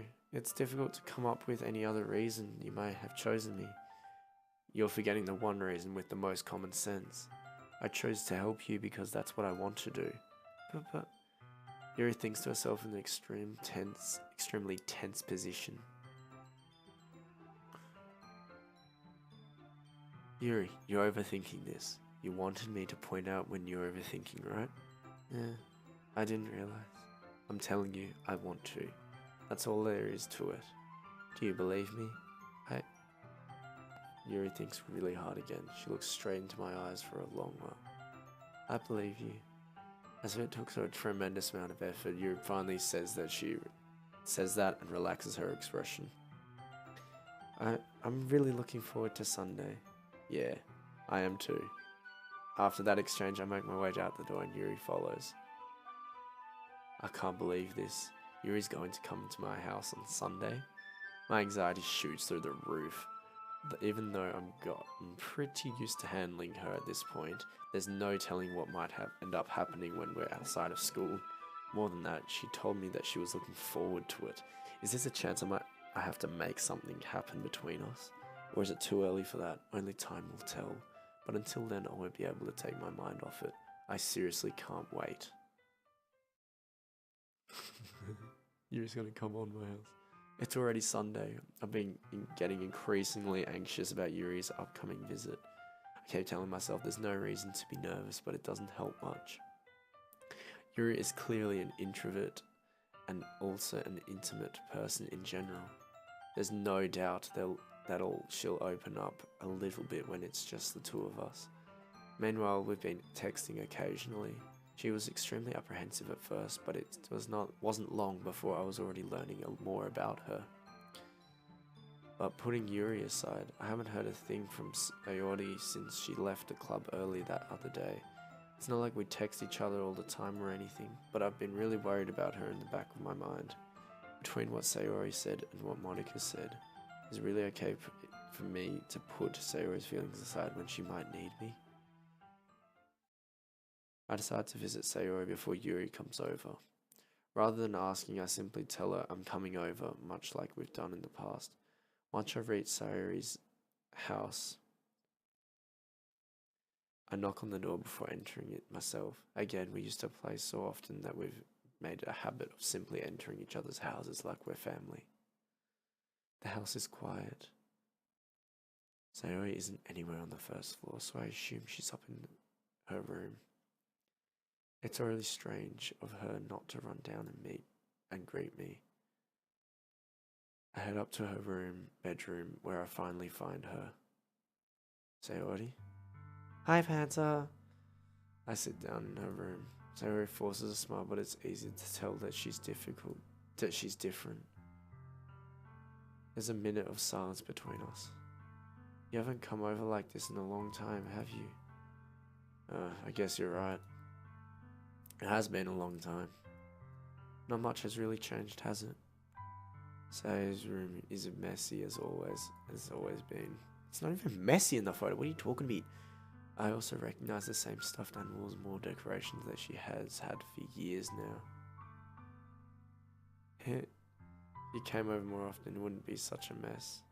It's because I ended up cleaning for you. How come you suddenly wanted to come over today? Aren't you supposed to see Yuri today? Yeah, but wait, how did you know that? Sarah had already left it by the time we decided that last meeting. Monica told me it's only natural for her to keep me informed about the festival preparations, right? That's true. But what about you?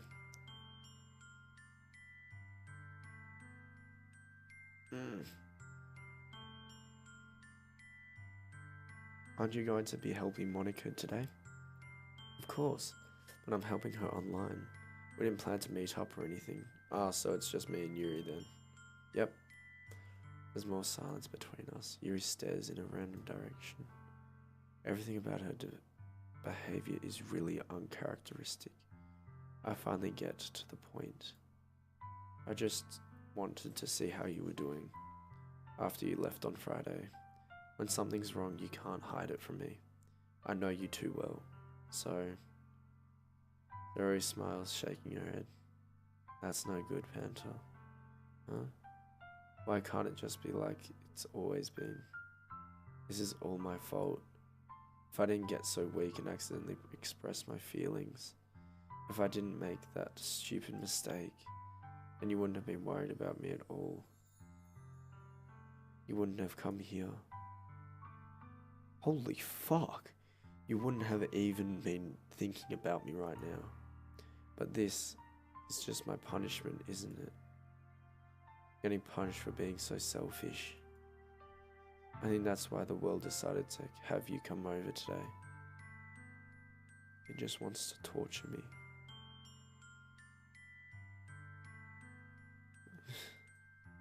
Sayori. I grab Soyo by the shoulders. What on earth are you saying? Are you listening to yourself right now? I know. Fucking hell! Oh, that scared me. Oh, fuck. Darkest camera, cheers for the follow, dude. Oh my god.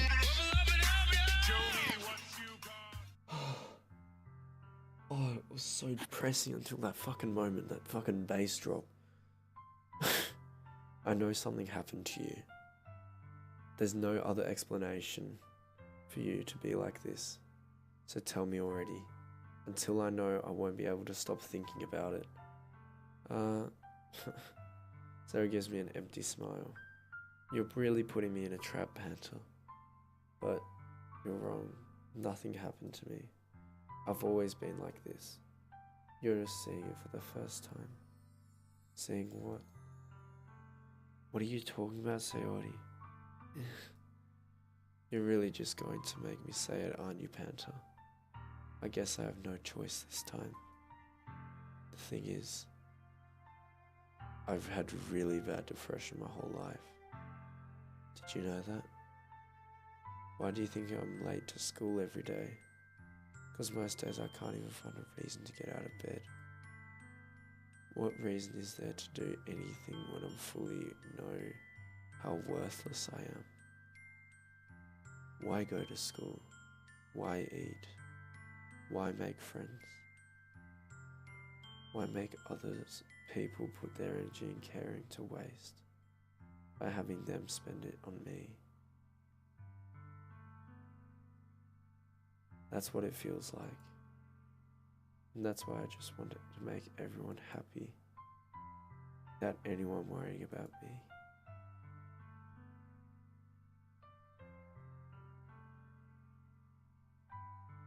I'm in shock. I can't even figure out how to respond. How is it possible that Sori kept this from me the entire time that I've known her? She really wants so badly for me to just not think about her. Why, Sayori? Huh? Why is it you've never told me about this? Almost feels like I've been portrayed as your close friend. As if I knew I would have done everything I could to support you. Even if there's only so much that I can do, I would have tried a little bit harder to make every day a little better for you. That's why I'm your friend. All you had to do was tell me. You don't understand at all, Panther. Why do you think I didn't tell you? Because if I told you, then you would have to waste effort caring about me instead of doing some important things. I don't want to be cared about. It's bittersweet when people try to care about me. It feels nice sometimes. It also feels like a bat being swung against my head.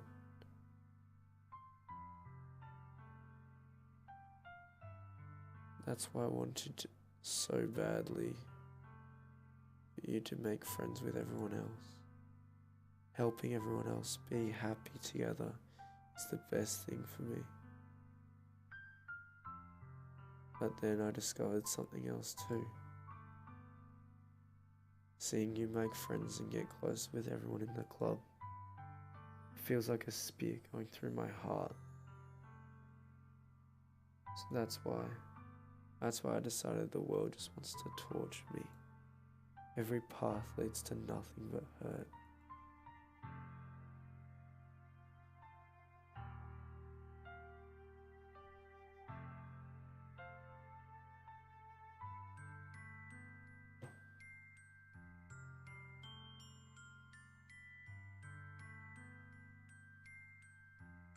You're right, but I don't understand. I don't understand your feelings at all, Sayori. But I don't need to understand. Whatever it takes for me to help you stop hurting, that's what I'll do. No Panther. Nothing. Nothing at all. The only thing that I could have helped is if everything could be like it was. It always was. But I was selfish. I finally showed you what a horrible person I am. Tears streamed down Sarah's. I made you join the literature club because I was selfish. And I was punished by my heart hurting in a way that I couldn't understand. And now you came here, and I made you hurt too. I'm just weak, selfish.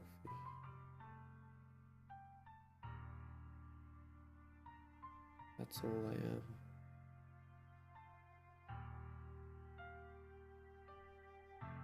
And that's why I'm going to accept these punishments. Because I deserve every last one.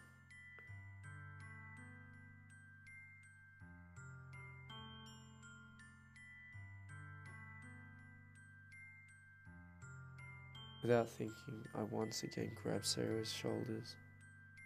This time I pull her tight into a tight embrace.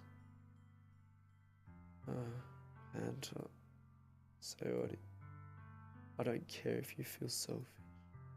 I'm really happy that you convinced me to join the club.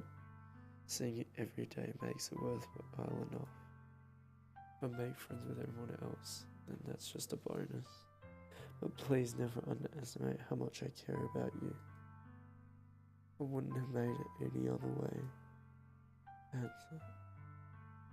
Sarah isn't hugging me back. Despite my arms being wrapped around her, Sarah's arms remain at her sides. She does, stopping next to my ear. No, don't do this to me. Please don't do this. Answer. Sarah barely manages to speak between her sobs. I don't know if I'm doing the right thing, but all I want for her to know is that I care.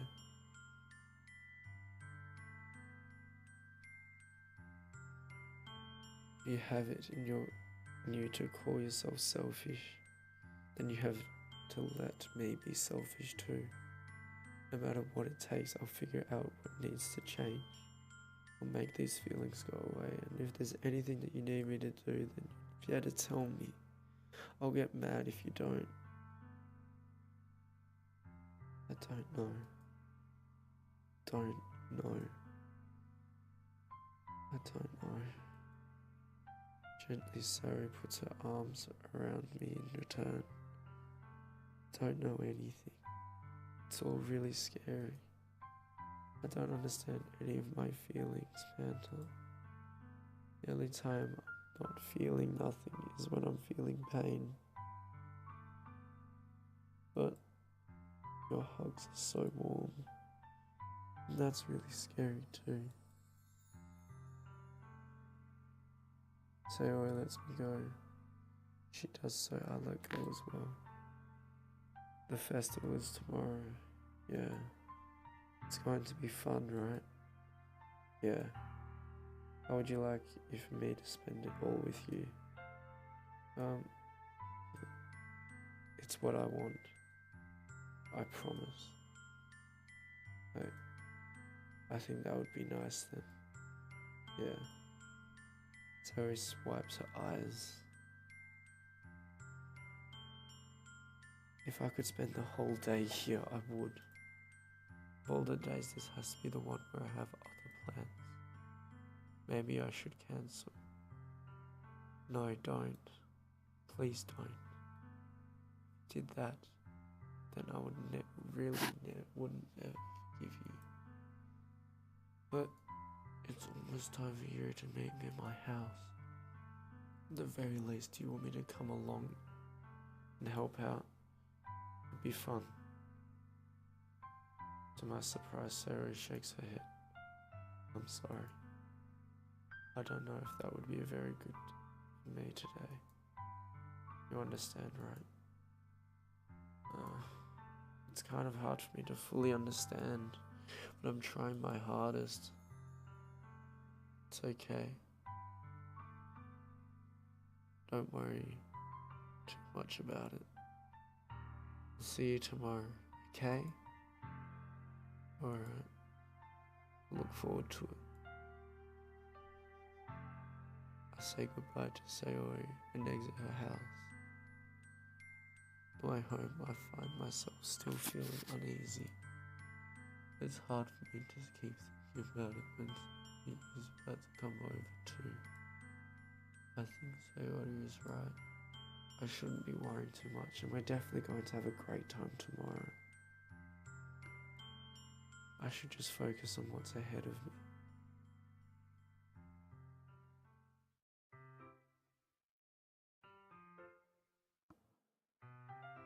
Oh my god.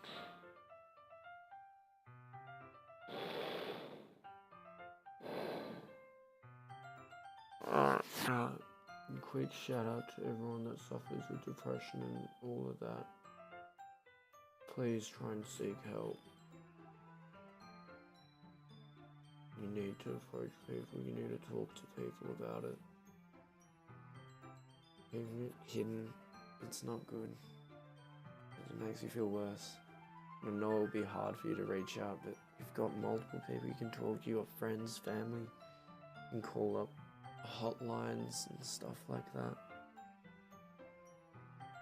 Just seek help.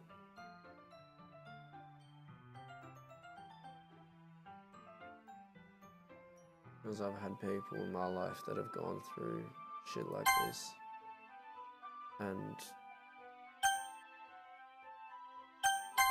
it's not fun whatsoever.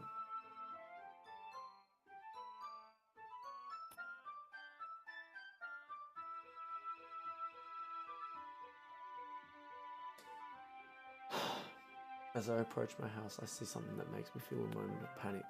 Yuri? Thank goodness. You're a little early. I'm sorry I wasn't home yet. Were you waiting for a long time? No, I just got here. But I started to get really nervous when nobody answered the doorbell. You always could have texted me. If I had known, I would have reassured you and hurried more on my way home. I suppose that's true. I didn't think of that for some reason. Should have been common sense to do that, but I decided to ignore it. Anyway, let's go inside. I see you brought a lot of stuff with you. Yeah, she obviously didn't bring a lot of stuff on fucking her. Must have a bag like sitting down here. That's right. And did you manage to find everything I asked you to buy as well? Yeah, pretty much. At least I hope I got everything right. I'm sure it will be fine. It's a pretty lit room.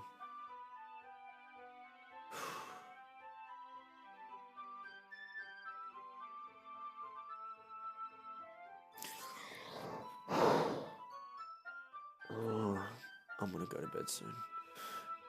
Alright, when it's next day, I will go to bed. I take Yuri to my room. The first thing she does is glance around curiously, which makes me feel anxious. It's so clean. I cleaned it before you came over, so that's very considerate of you to do. No. I'd be really embarrassed for my room to be a mess while you were here. Well, I do enjoy cleaning. would have gladly helped you clean. That would have been even more embarrassing. Wait, don't look in there. I snatched you resist. She was opening a dress drawer of mine. Sorry. I wasn't thinking for some reason. I was just spacing out. It's fine, it's fine. I let go of Yuri's wrist. I put both of her hands firmly in her lap, as if making sure she's keeping track of them. So, should we get started? Yes. I have a few things planned that you could help me with. Decorations and other atmospheric enhancements. Atmospheric enhancements, you know. Mood lighting, aromatherapy candles. Oh wow. I didn't know you planned on taking it that far. Of course. I wanted to take out guests to a faraway place. Although many will stop by just out of curiosity.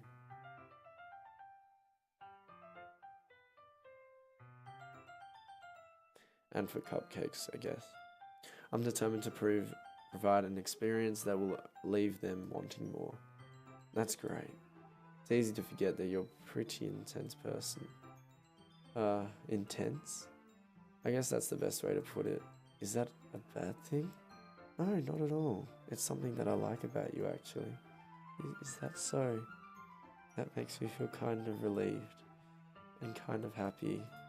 Yeah, no need to be so anxious. You can relax a little. Relax? I brought some things for relaxation. I was going to use them during the poetry event.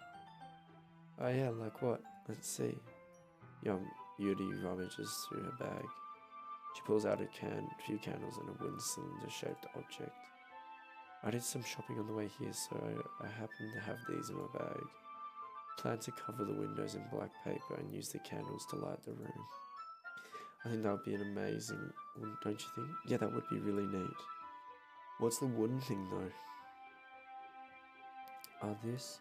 It's a diffuser for essential oils. How familiar are you with aromatherapy? Not familiar at all. Oh, is that so?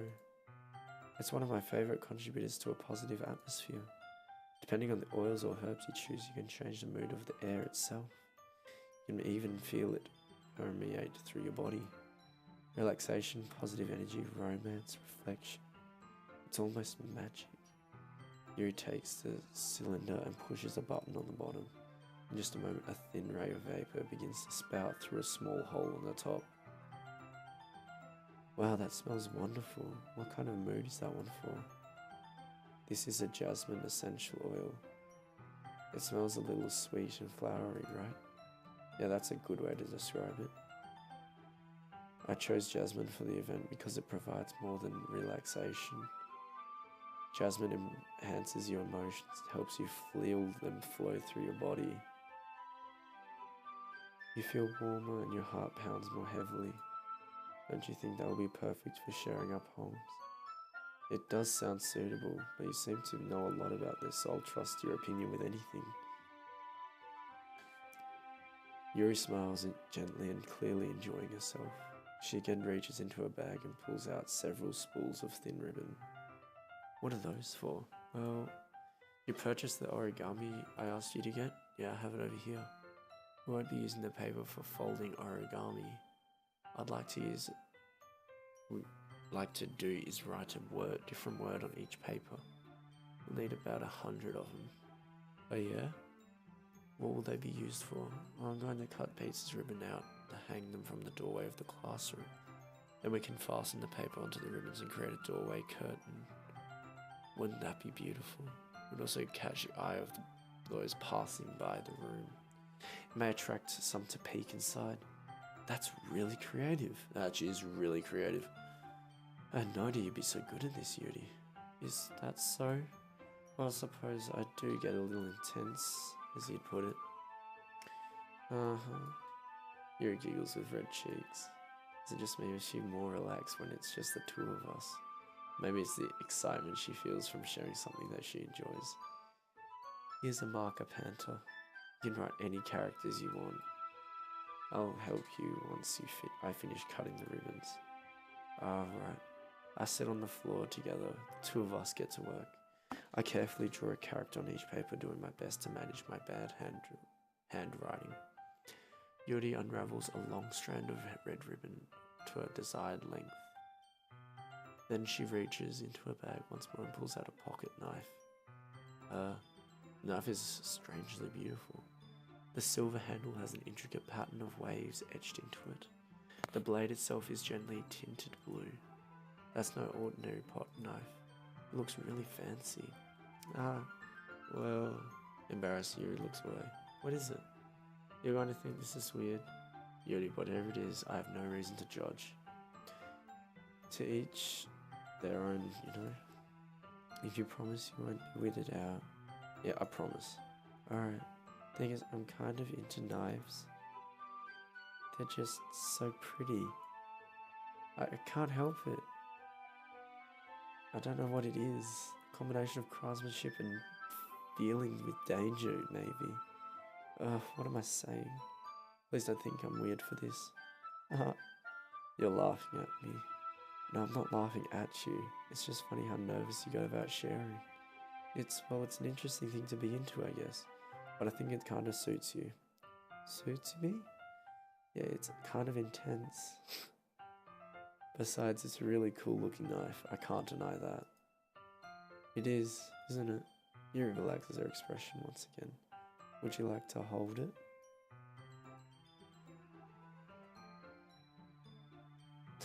Sure, I'll check it out. Yuri carefully hands me the knife with the handle facing me. I take it and turn it around in my hands. It feels heavy and extremely solid.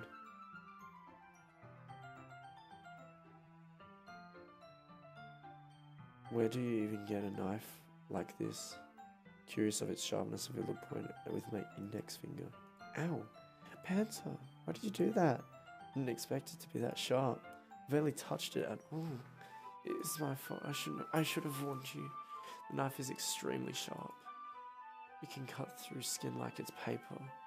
Oh no, a small drop of blood trickles down the side of my finger.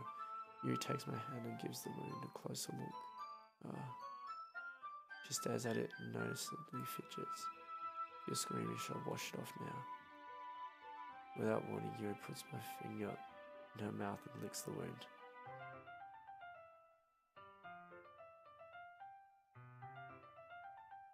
Feel her tongue curl around my finger. Startled, I instinctively pull my hand back. Please forgive me, I wasn't thinking. I realize her face burning up. Yuri.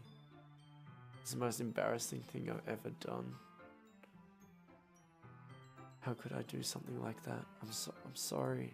I'm sure it was a little weird, but it took me by surprise.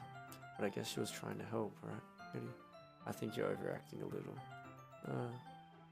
She doesn't lift her head. If he doesn't recover from this for the rest of the afternoon. Alright, you know what? This might be the stupid thing, but I'll do it anyway.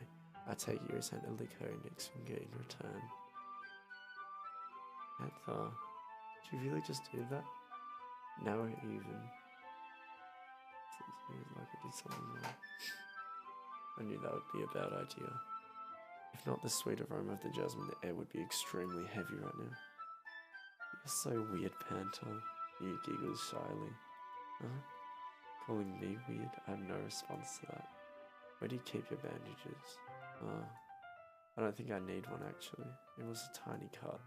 Look, it already stopped bleeding. See, that's relieving. The tension is quickly lifted. We resume our respective activities. I watch Yuri's knife cut through the ribbon like it's nothing but air. Meanwhile, I continue to make progress on the paper. After we finish attaching the paper to the ribbon, we lay them out side by side. It looks better than I expected and it will be very effective as a door curtain. It looks great. Good thinking come up with this, Yuri. Thanks. It's just something I saw online, really. Are you ready to move on to the next task? Yeah, let's do it. What do you have in mind? I'd like to create a banner. That's why I asked you to buy the paint labels. That's right. One of the items you had asked me to buy was a kit of watercolor paint tablets. We'll need about 6 cups of water to put each of the tablets in. Do Do you mind fetching those for us? Of course not. 6 cups of water. I'll be right back in a minute. Thank you very much.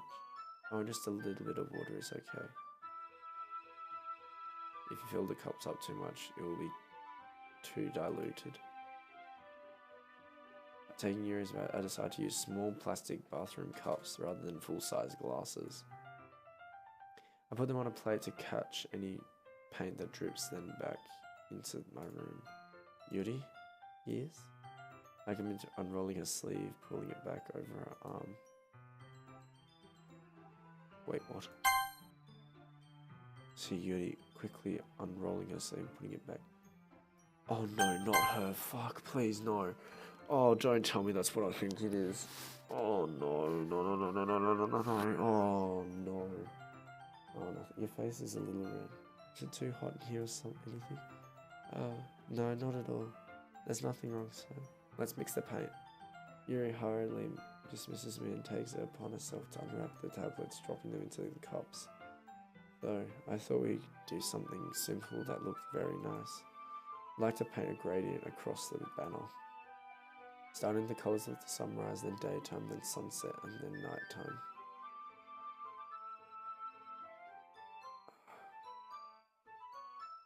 Once it dries... Oh, no wonder why she's so dark. Oh, fuck, I should have seen that. Oh, she cuts herself, doesn't she? Oh, fuck, no. Once it dries, I'll write an inspirational quote across the banner. We can hang it on the wall behind the podium and at the front of the classroom. Oh, neat. What are you going to write? Well, be more of a fun surprise you. You're surprised, if you say so. After rolling out the banner, you and I kneel on opposite sides so we don't get in the way of each other. Yuri brushes it, uses a brush and adds a few dots of different paint colours through the banner to serve as a colour gradient when we paint. This kind of reminds me of elementary school. Painting on a banner with watercolours feels like our class projects when we had back then. It's relaxing. I'm sorry if this feels too childish. No, I didn't mean that at all. It's kind of fun, you know. Yeah, it is fun. I'm glad you feel this way too. Yuri stops painting for a moment, thinking to herself. Me, I don't need to go out and do crazy things to have fun.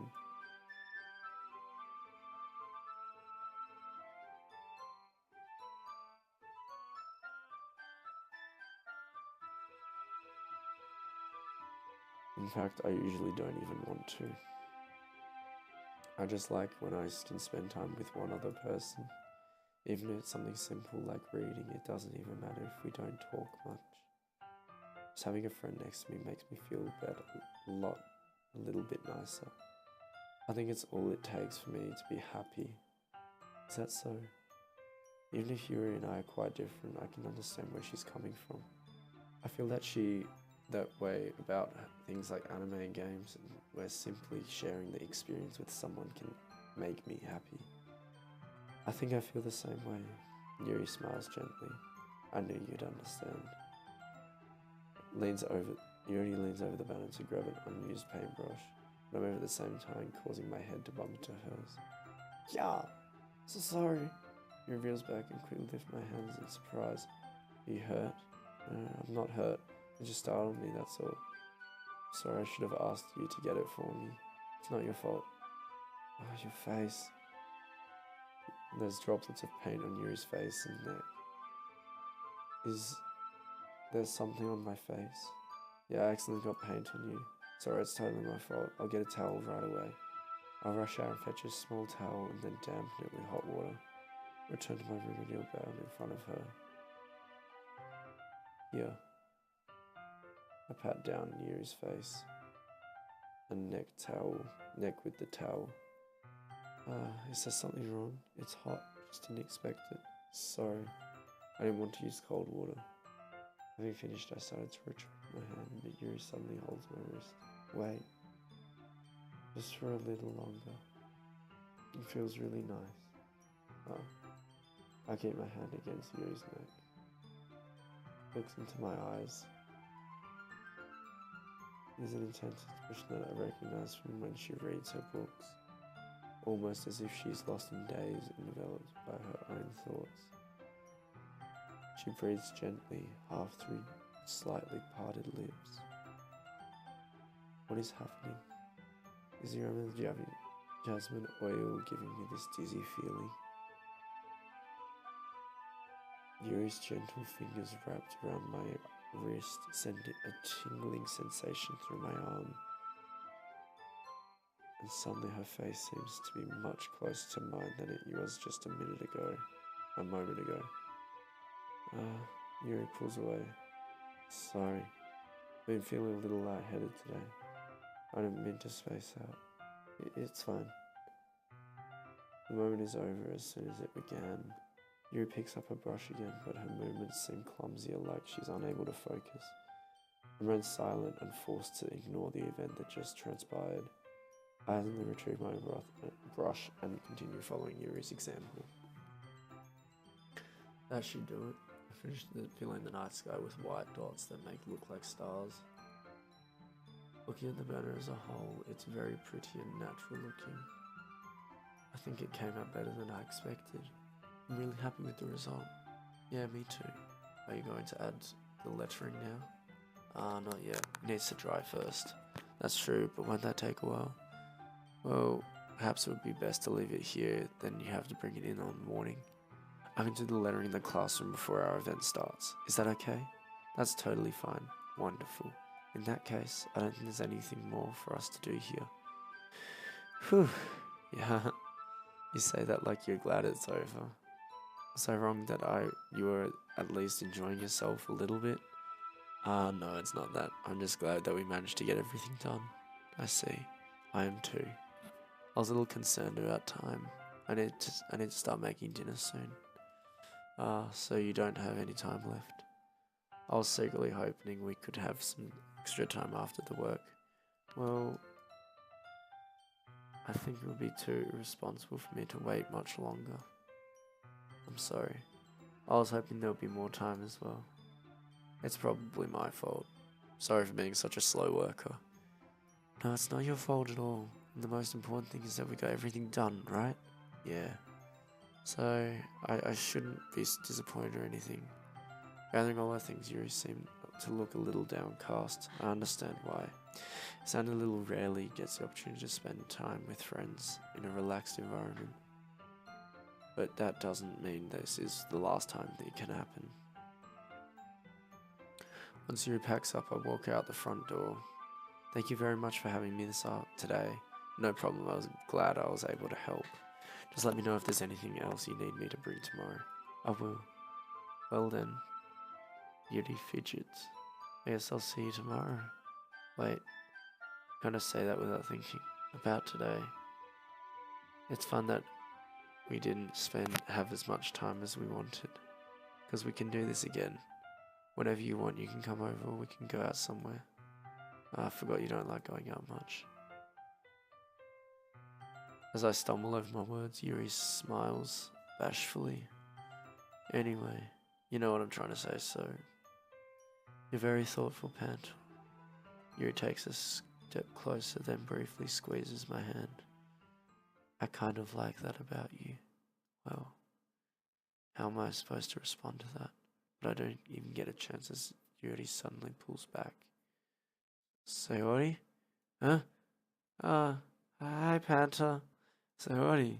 Just now we weren't... It's okay, Panther. I just stopped by to say hi.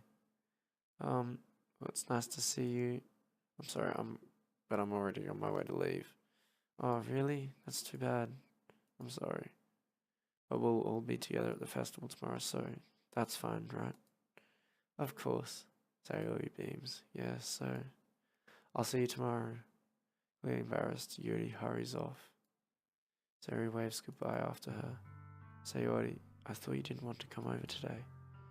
Well, I tried staying in my room, but my imagination was being really mean to me, so I had to come here and see it for myself. See what? What are you talking about? You know, how much fun you were having with Yuri, and how close you got to her. It makes me really happy that you've made such friends. That's all that matters to me.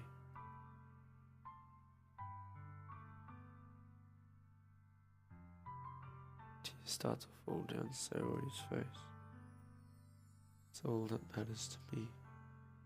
Why am I feeling this way, Panda? I'm supposed to be happy for you.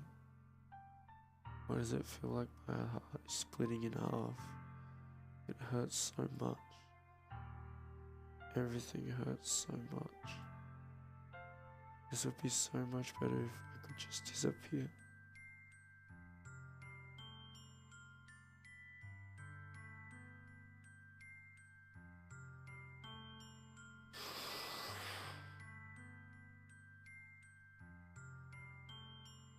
Fuck now.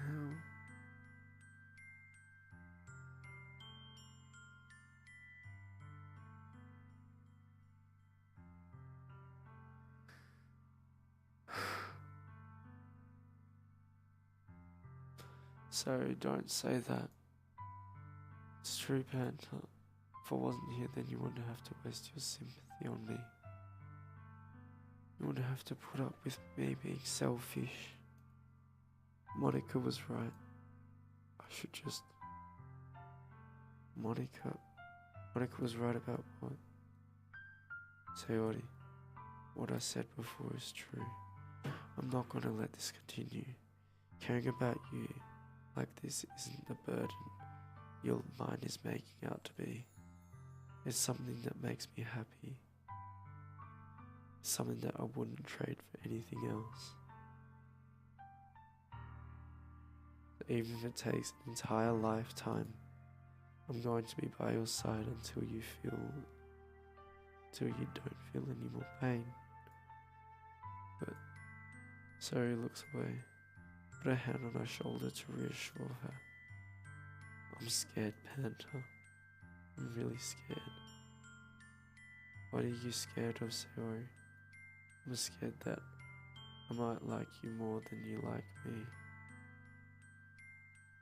Sayori, it's true, isn't it? I was weak and started to like you too much. Did this to myself. Panther. I like you so much that I want to die.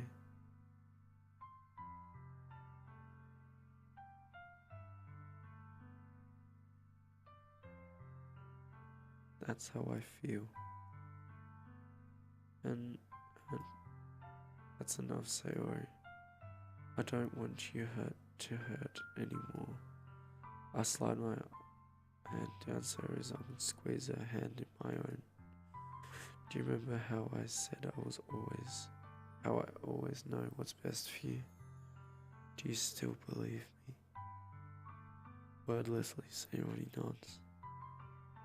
Even if you don't understand all of your own feelings, I know what you need the most right now. That's what I'm going to give you.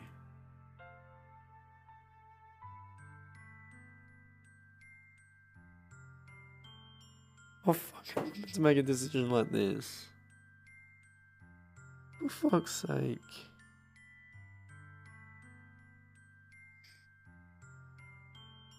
Oh. Let's end that situation.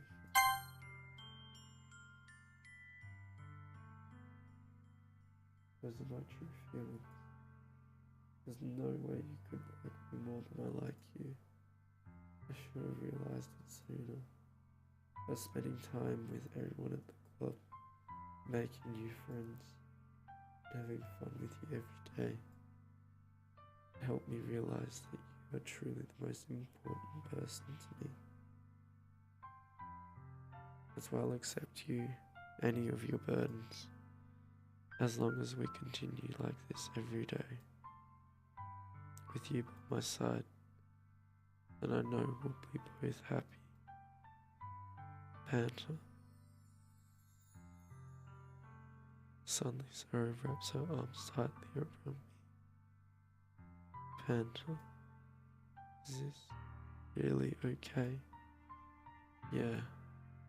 I hold Sayori in my arms and pull her closer. You'll never have to let go of me again. I love you, Panther. to be with you forever. Me too. I feel Sarah's grip around me weaken a little bit. Sis, Sayori, I'm supposed to be happy right now. I always thought this would happen, be the happiest moment for me. But why, even now, why won't the rain clouds go away? Not going away at all, Panther. It's okay, Sayori. Might take some time for things to get better again. Don't know how much or how long it takes. I'll be there every step of the way. That's all that matters now. Okay. I trust you. Sayori and I slowly release each other. So, I guess that makes the festival tomorrow our first date, huh? What are you saying? Don't want to think about those things, you know. Want everything to be the same as it always has been. Even if we really are a couple, I don't know if I could handle anything more right now. It's really new and scary to me. I understand. We'll go at whatever pace suits you best. I Panther. Zoe gazes at me once again, smiling sadly. Even when I get really, really sad, this is the best thing for me, right? I don't really understand what Sayori means by that. Are you saying that this is making you feel sad, Sayori? Don't know. Don't understand what I'm feeling. Felt like a bunch of thorns when you told me you loved me. That's why I will learn to trust you. You know what's best for me. Yeah, I do. It's my promise. I say that, but in reality, I've never felt more uncertain when it comes to Sayori. I know that I love her, and she loves me. But I'm having as much trouble understanding Sarah's feelings as she is.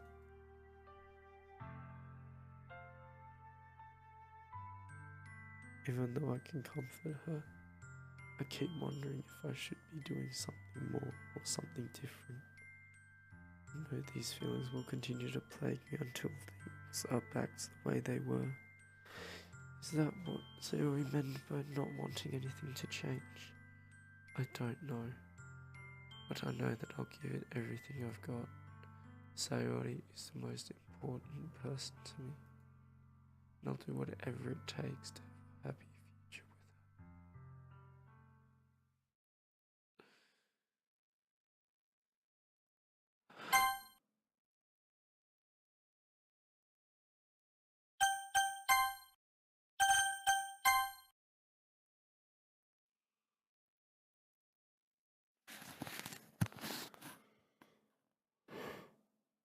Fuck me.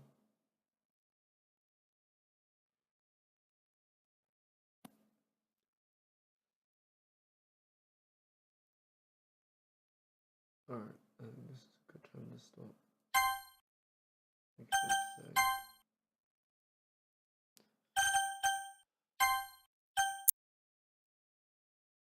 Alright.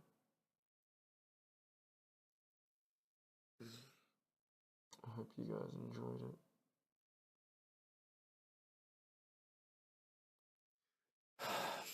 You know, I'm going to do something because of this game. Should be done.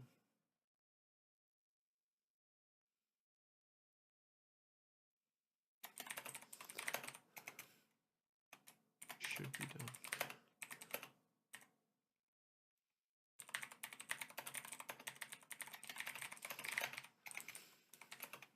Should be done.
Alright.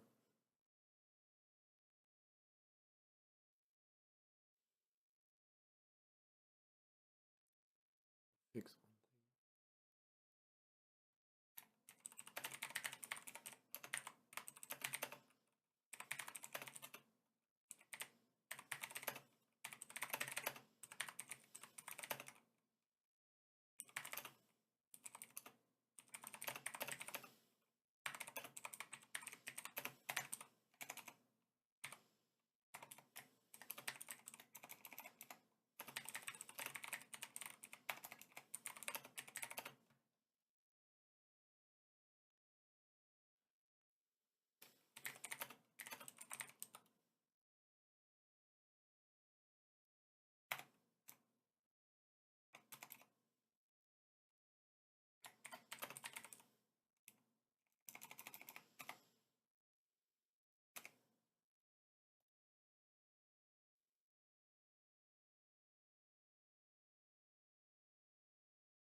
That's going to be the end stream.